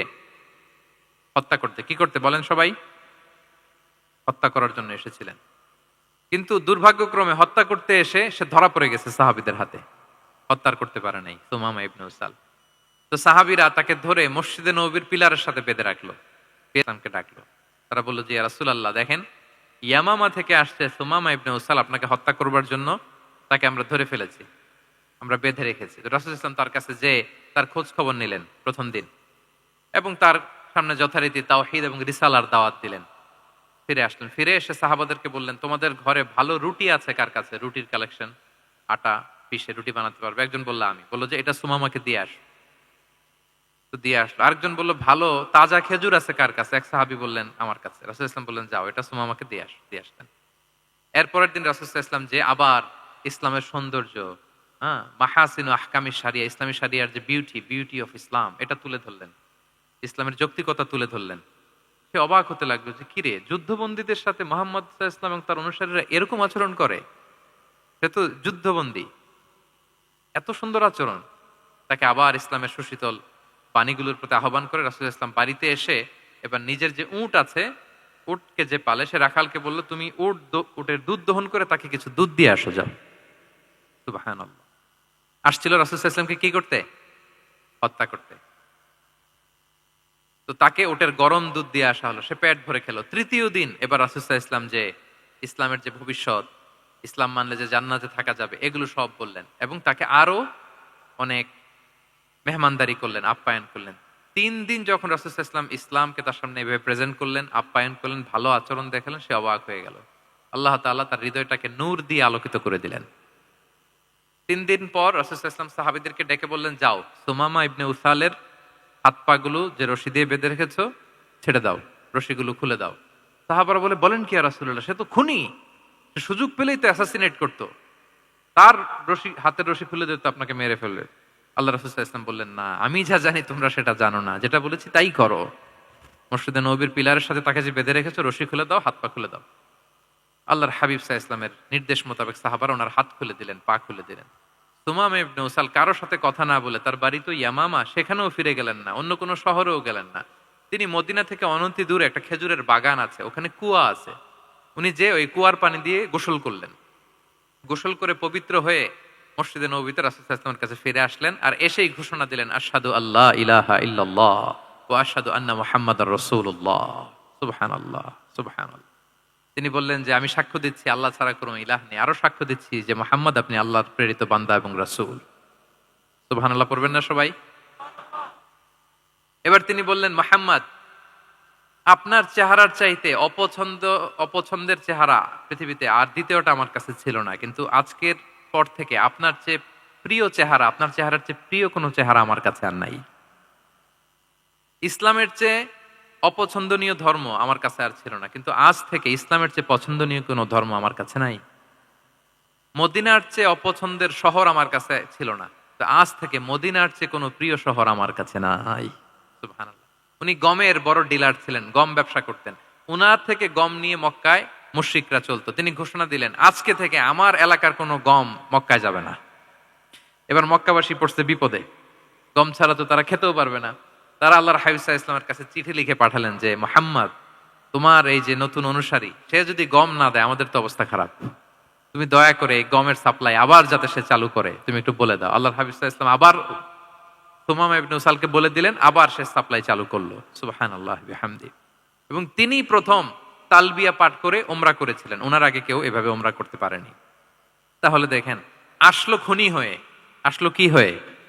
খুনি হয়ে, আর ফিরে গেল নবী প্রেমিক হয়ে। সুবহানাল্লাহ। এটা কিভাবে সম্ভব হয়েছে? রাসূল সাল্লাল্লাহু আলাইহি ওয়াসাল্লামের উদারতা, ভালোবাসা। ঠিক কিনা বলেন? তাহলে আপনি যদি দাওয়ার কথা বলেন আমাকে, দাওয়া should be full of love.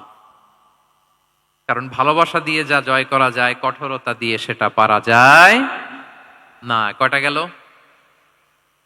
6টা। আর রইল কয়টা? 4টা। আগ্রহ আছে তো না শোনার?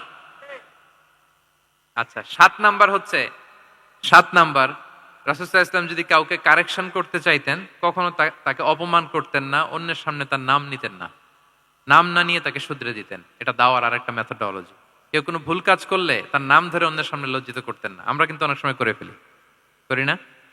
অন্যের সামনে মানুষকে কারেক্ট করি, এটা ঠিক না। The way he use to correct others, আপনি যদি সিরাতের দিকে তাকান, সুবহানাল্লাহ, কিভাবে উনি অন্যকে কারেকশন দিতেন, নাম উল্লেখ করতেন না।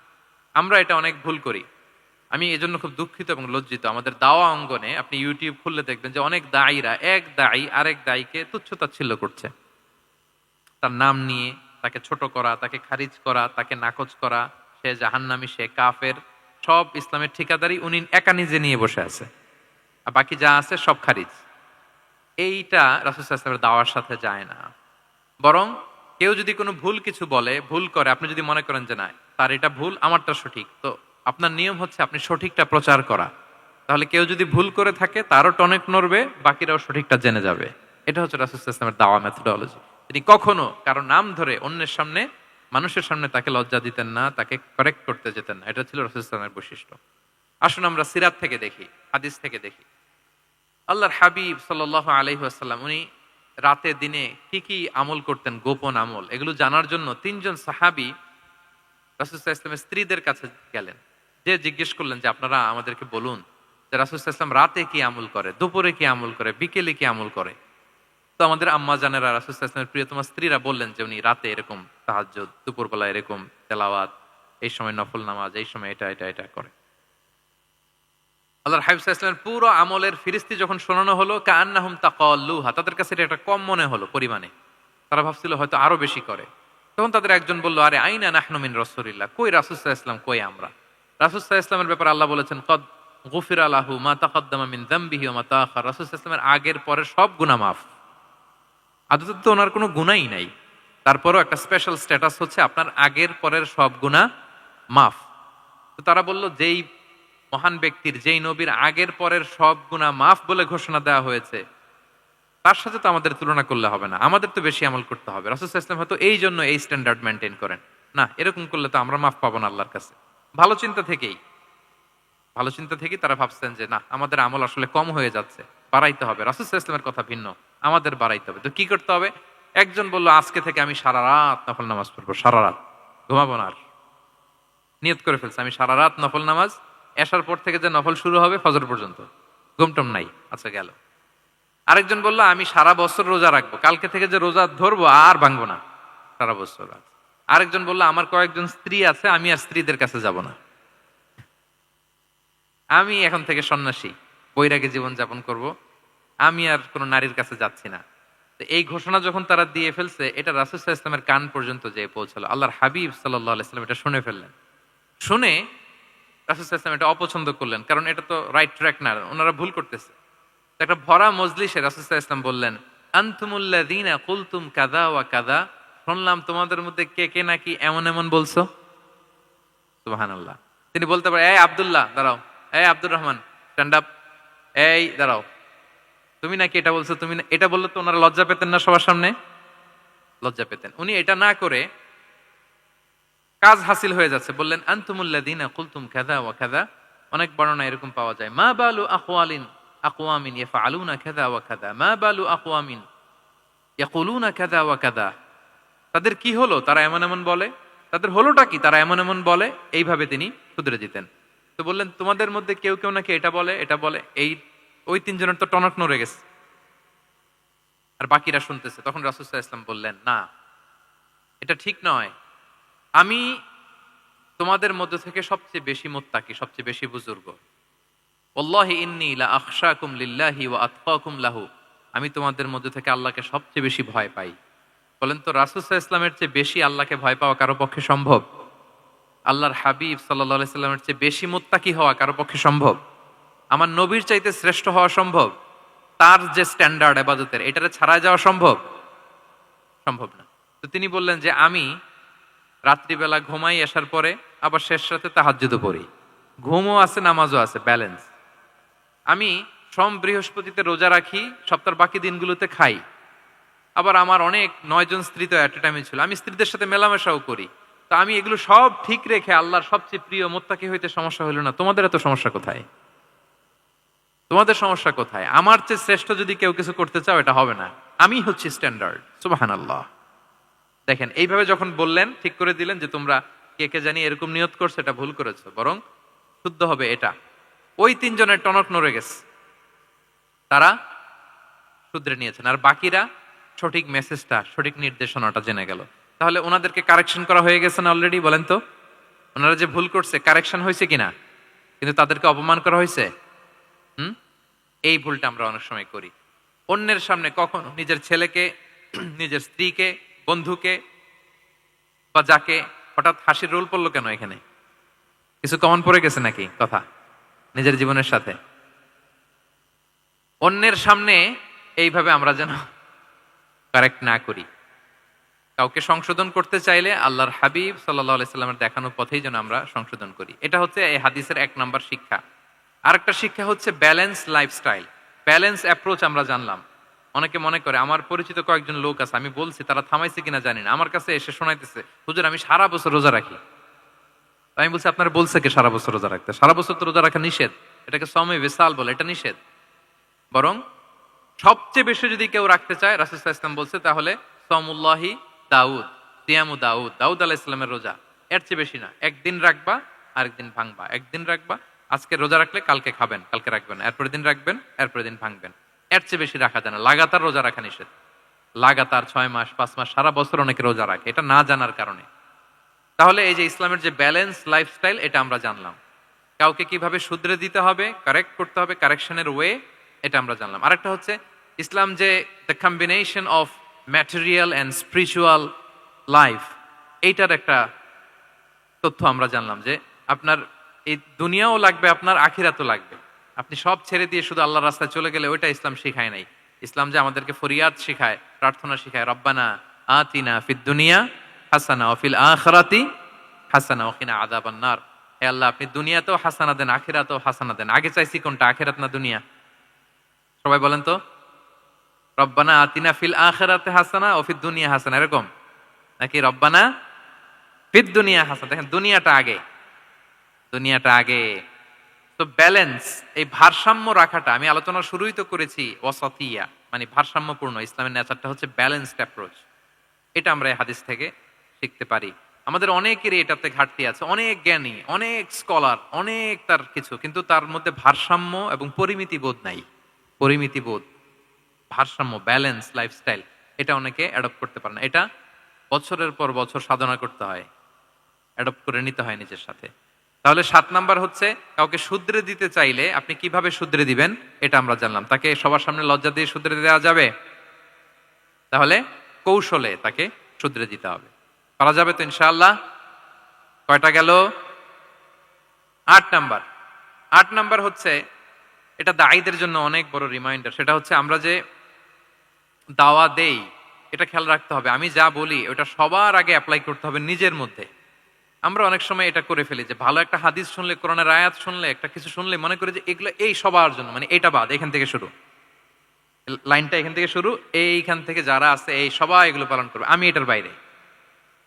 দেখবেন যার সাথেই কথা বলেন তার কোনো সমস্যা, তার দোষ, তার কিভাবে সেলফ ডেভেলপমেন্ট, আত্মোন্নয়ন, আত্মশুদ্ধি, শুদ্ধাচার, এগুলো নিয়ে কথা নাই। খালি বলে এই যে কি সমস্যা রে ভাই সমাজে, জানেন শেষ হয়ে গেল দেশটা। তারপর রাজনীতিতে সমস্যা, সমাজে সমস্যা, হুজুরদের মধ্যে সমস্যা, ওদের মধ্যে সমস্যা, শুধু সমস্যা, মানে উনি সব জায়গায় সমস্যা দেখতে পায়। কিন্তু বেসিকলি আপনি যখন সমস্যা নিয়ে কথা বলবেন, সবার আগে খেয়াল করতে হবে যে ওই সমস্যায় আমি আক্রান্ত কিনা।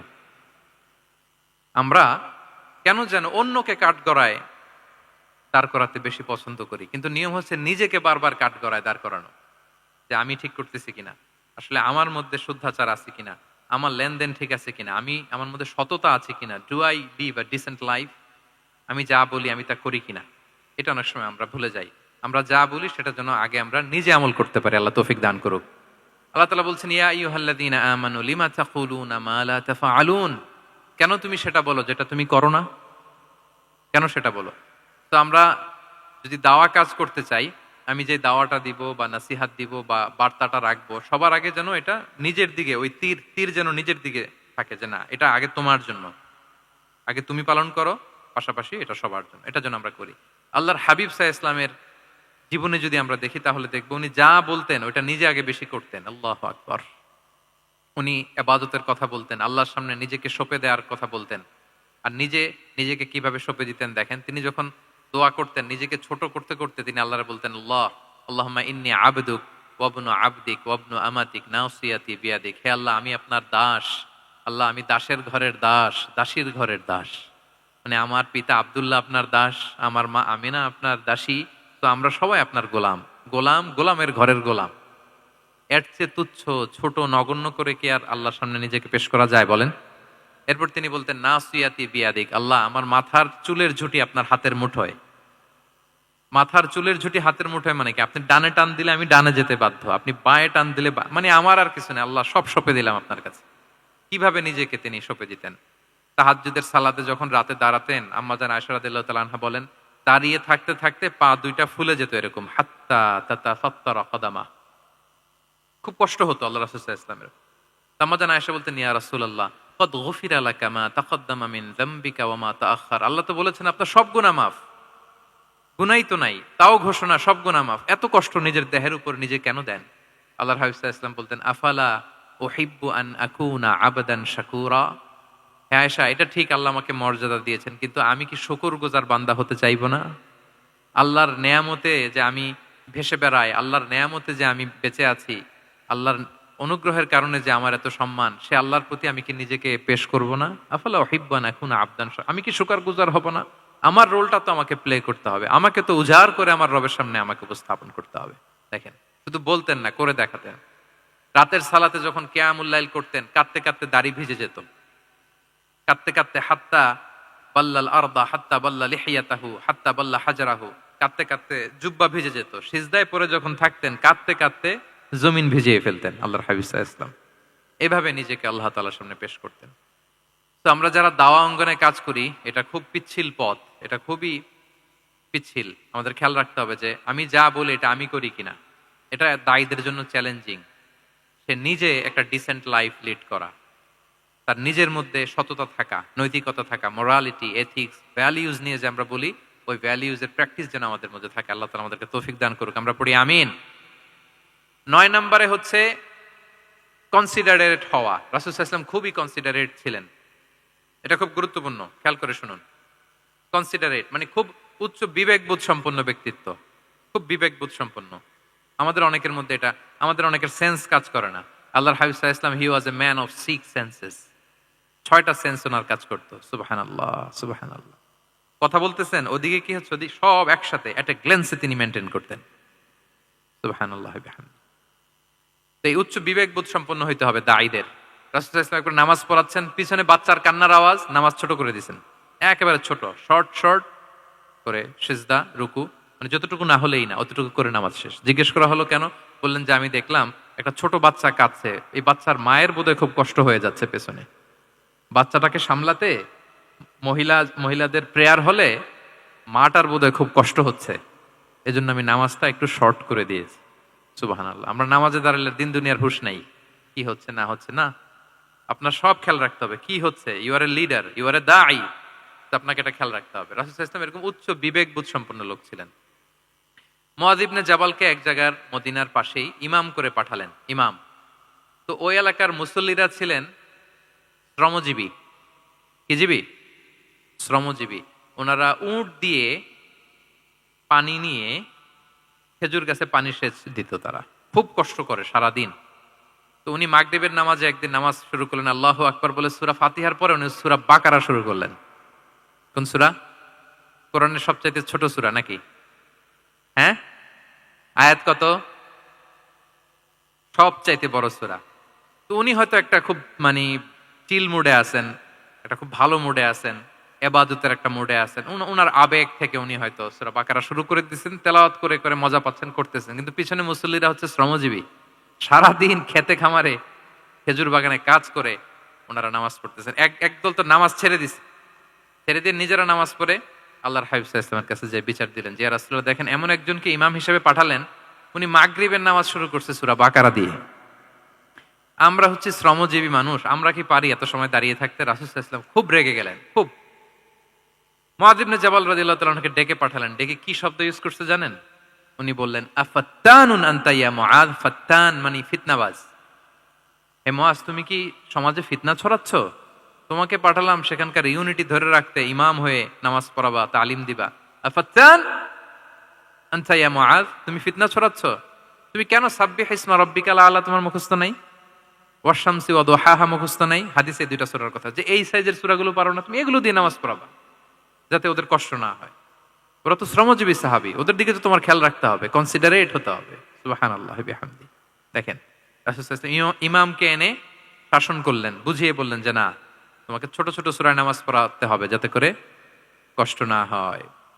এবং রাসূল সাল্লাল্লাহু আলাইহি ওয়াসাল্লাম কাউকে কোনো দায়িত্ব দিয়ে কাজে পাঠালে ওনার বিখ্যাত একটা বাণী তিনি বলে দিতেন।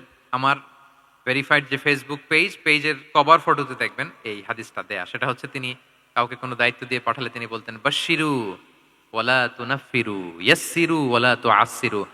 মানে তোমরা মানুষকে সুসংবাদ দিও, মানুষকে দিন থেকে ভাগিও না, দিনকে সহজ করে উপস্থাপন করো, দিনকে জটিল করে মানুষের সামনে উপস্থাপন করো না। আমরা এটা ভুল করি, এত কঠিন ভাবে উপস্থাপন করি, ভাবে যে কঠিন করে উপস্থাপন করতে পারলেই বোধহয় ওনার ক্রেডিট।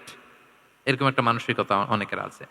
কোন মুফতি যদি এমন কোন ফতোয়া দেয় যেটা সমাজের অধিকাংশ মুসলিম চেষ্টা করেও মানতে পারতেছে না, কঠিন হয়ে যাচ্ছে, তার মানে something is missing in the ফতোয়া, something is missing in the legal opinion, and the মুফতি should revise the issue again and again. তাকে আরো মুফতিদের সাথে রিভাইজ করতে হবে, আরো কিভাবে জীবন ঘনিষ্ঠ করে মাসালাটা দেয়া যায় তাকে এটা ভাবতে হবে। কারণ আল্লাহ দিনের মধ্যে জটিলতা রাখেননি, কাঠিন্যতা রাখেননি। আমরা দিনকে কঠিনভাবে মানুষের কাছে উপস্থাপন করি, মানুষকে ভয় দেখাই, আমরা হতাশ করি, দিন থেকে ভাগাই। রাসূল সাল্লাল্লাহু আলাইহি ওয়াসাল্লাম বলেছেন, খবরদার দিন থেকে ভাগিও না, সহজ করে মানুষের কাছে উপস্থাপন করো, দিনকে জটিল করে মানুষের কাছে উপস্থাপন করবে না। তো তাহলে কনসিডারেট ছিলেন রাসূল সাল্লাল্লাহু আলাইহি ওয়াসাল্লাম, খুব উচ্চ বিবেক বোধ সম্পন্ন ব্যক্তি ছিলেন। একবার মাগরিবের সালাতে অথবা এশার সালাতে হাদিসে এসেছে যে ইহদা সলাতাইল ইশা মানে মাগরিব অথবা এশায় হাসান হুসাইন রাদিয়াল্লাহু তাআলা আনহুমাকে নিয়ে তিনি নামাজে গেলেন।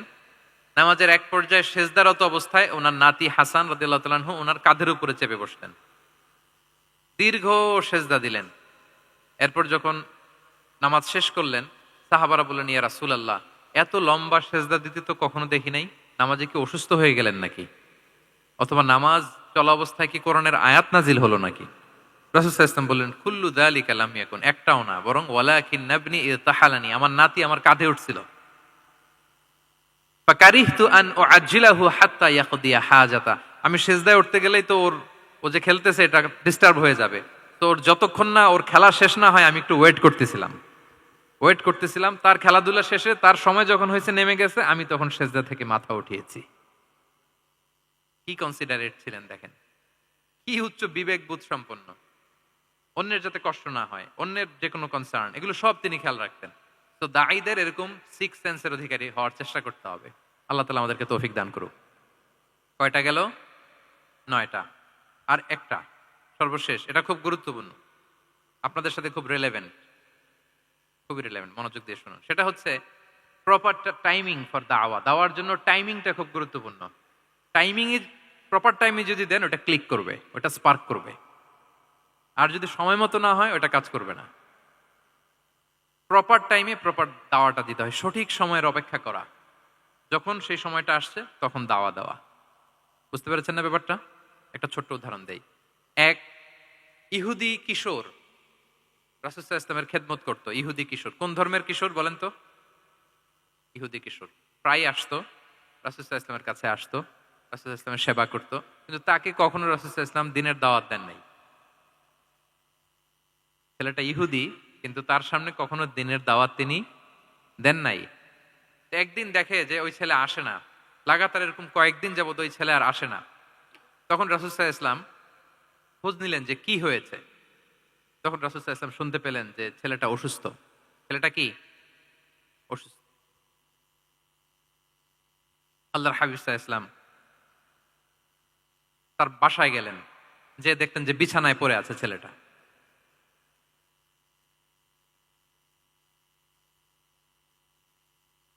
দেখলেন যে ইহুদি ছেলেটা বিছানায় পড়ে কাতরাচ্ছে, পাশে ছেলেটার বাবা। রাসূল সাল্লাল্লাহু আলাইহি ওয়াসাল্লাম তার মাথায় হাত বুলিয়ে দিলেন, তার খোঁজ খবর নিলেন। এবার রাসূল সাল্লাল্লাহু আলাইহি ওয়াসাল্লাম বললেন, আসলিম, মানে ইসলাম ধর্ম গ্রহণ করো। ফানাযারা ইলা ওয়াজহি আবি, ইহুদি ছেলেটা তার বাবার চেহারার দিকে তাকালো যে দেখে আব্বা কি বলে। বাবা যেহেতু দাঁড়ায় আছে, ফানাযারা ইলা ওয়াজহি আবি, বাবার চেহারার দিকে মুমূর্ষু ছেলেটা বাবার চেহারার দিকে তাকালো। তো বাবা বলল, আতি আবুল কাসিম, মানে আবুল কাসিম যা বলে তাই শোনো। রাসূল সাল্লাল্লাহু আলাইহি ওয়াসাল্লামের বড় ছেলের নাম ছিল কাসিম, ফলে ওনাকে আবুল কাসিম বলে মদিনাতে ডাকা হতো। আমাদেরও তো বড় ছেলে বা বড় মেয়ের নাম ধরে ডাকে না? ধরেন যে আপনার বড় ছেলের নাম আব্দুল্লাহ, তা আপনারা বলে আব্দুল্লাহর বাবা। রাসূল সাল্লাল্লাহু আলাইহি ওয়াসাল্লামকে মদিনায় বলা হতো কাসিমের বাবা। তো ছেলেটা যখন বাবার চেহারার দিকে তাকালো, বাবা বলল, আতি আবুল কাসিম, তুমি আবুল কাসিমের অনুসরণ করো, যা বলে তাই শোনো। ছেলেটা তখন পড়তে আরম্ভ করলো, আশহাদু আল্লা ইলাহা ইল্লাল্লাহ ওয়া আশহাদু আন্না মুহাম্মাদুর রাসূলুল্লাহ, মানে মুসলিম হয়ে গেল। রাসূল সাল্লাল্লাহু আলাইহি ওয়াসাল্লাম ইহুদিদের ঘর থেকে বের হয়ে আসলেন আর বললেন, আলহামদুলিল্লাহিল্লাযী আনকাযাহু মিনান নার, বুখারীর বর্ণনা। প্রশংসা সে আল্লাহর, যে আল্লাহ এই ছেলেটিকে জাহান্নাম থেকে মুক্তি দিয়ে জান্নাতি বানিয়ে নিল। দেখেন, রাসূল সাল্লাল্লাহু আলাইহি ওয়াসাল্লাম একটা প্রপার টাইমিং এর অপেক্ষা করতেছিলেন। এতদিন রাসূল সাল্লাল্লাহু আলাইহি ওয়াসাল্লামের ঘরে যে ইহুদি কিশোর খেদমত করে, কাজ করে দিয়ে আসে, একদিনও দাওয়াত দেয় না। রাসূল সাল্লাল্লাহু আলাইহি ওয়াসাল্লাম একটা ভালো সময় খুঁজতেছিলেন। শুরুতেই যদি দাওয়াত দেয়, ওই ছেলে আশাই বন্ধ করবে, ভাববে খাইছে, আমার তো ধর্মান্তরিত করতে চায়। ঠিক কিনা বলেন? যে আমার একটা ফেইথ আছে, সে তো আমার ফেইথ কেড়ে নিতে চায়, বা তার বাবাও ভয় পাবে। রাসূল সাল্লাল্লাহু আলাইহি ওয়াসাল্লাম যখন অনেকদিন তার সাথে মিশলেন, রাসূল সাল্লাল্লাহু আলাইহি ওয়াসাল্লামের ব্যক্তিত্ব, রাসূল সাল্লাল্লাহু আলাইহি ওয়াসাল্লামের কথা বার্তা, আচরণ, মানসিকতা সব দেখে যখন এই ইহুদি ছেলে, তার বাবা ইমপ্রেসড, এবং ছেলেটা শুয়ে আছে বিছানায় মুমূর্ষ, এই প্রপার একটা টাইমিং এর অপেক্ষায় রাসূল সাল্লাল্লাহু আলাইহি ওয়াসাল্লাম ছিলেন। যখনই সেই সময়টা এসেছে, রাসূল সাল্লাল্লাহু আলাইহি ওয়াসাল্লাম দাওয়াত দিলেন, মুহূর্তের মধ্যে ক্লিক। আল্লাহু আকবার। এই প্রপার টাইমিং এর অপেক্ষা আমাদেরকে করতে হবে। এই সুযোগটা কিন্তু আপনাদের আছে। আমি শুরুতেই বলেছি যে ডক্টর যারা, তাদের কাছে মানুষ কখন আসে? সুদিনকালে না দুর্দিনকালে? বলেন, তার বিপদ এর চেয়ে বড় বিপদ নাই। ক্যান্সার নিয়ে আসছে, ডায়াবেটিক্স নিয়ে আসছে, অসুস্থ, অসহায়, মানে ভাবখানা এমন, আপনি ছাড়া তার আর কোনো গতি নাই। ঠিক কিনা বলেন? এই প্রপার টাইমে যখন আপনি মনে করবেন যে now it's high time to give দাওয়া, জাস্ট ডু ইট। যখন মনে করবেন যে না, এখন একটা সুন্দর সময়, এখন বললে এটা কাজে দিবে, ওই সময়টাকে আপনি কাজে লাগান। তাহলে দাওয়া মেথোডোলজির সর্বশেষ পয়েন্ট হচ্ছে প্রপার টাইমিং ফর দাওয়া। যখন দাওয়া দিলে কাজে লাগবে, ঠিক তখন দিতে হবে। কি পারা যাবে তো ইনশাআল্লাহ? আল্লাহ তাআলা আমাদের সবাইকে তৌফিক দান করুক। তাহলে প্রিয় ভাইয়েরা, আমি একটু রিভাইজ করি আপনাদের সাথে কি কি নিয়ে কথা বললাম। প্রথমে আমরা বলেছি যে আমাদের মধ্যমপন্থী হইতে হবে, বাড়াবাড়িও করা যাবে না, ছাড়াছাড়িও করা যাবে না। আমরা কোথায় থাকবো? মাঝামাঝি, মাঝামাঝি। এরপরে আমরা বললাম ওরাল দাওয়ার চেয়ে প্র্যাকটিক্যাল দাওয়া, লিভিং দায়ী হইতে পারলে ওইটার ইফেক্ট অনেক বেশি। এরপর আমরা আল্লাহর হাবিব সাল্লাল্লাহু আলাইহি ওয়াসাল্লামের সিরা এবং সুন্নাহ থেকে 10টা মেথোডোলজি, দাওয়া মেথোডোলজি আলোচনা করেছি। তার প্রথমটা ছিল ভেরি সফট এন্ড মাইল্ড, দাওয়া ল্যাঙ্গুয়েজটা সফট এন্ড মাইল্ড হতে হবে। 2 নাম্বার, কোশ্চেন থ্রো করতে হবে অ্যাটেনশন ড্র করার জন্য। 3 নম্বরে, visual explanation to make the দাওয়া মোর ইফেক্টিভ এন্ড প্রোডাক্টিভ।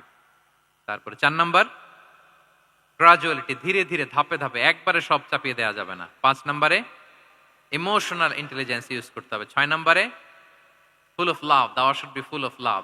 7 নম্বরে, কাউকে শুধরে দিতে চাইলে লজ্জা দিয়ে অন্যের সামনে শুধরে দিতে দেওয়া যাবে না, রাসূল সাল্লাল্লাহু আলাইহি ওয়াসাল্লাম যেভাবে শিখিয়েছেন ওইভাবে কারেক্ট করতে হবে। 8 নম্বরে, দাওয়া should be applied in yourself, আগে নিজের মধ্যে। 9 নম্বরে, কনসিডারেট হইতে হবে, উচ্চ বিবেকবোধ সম্পন্ন।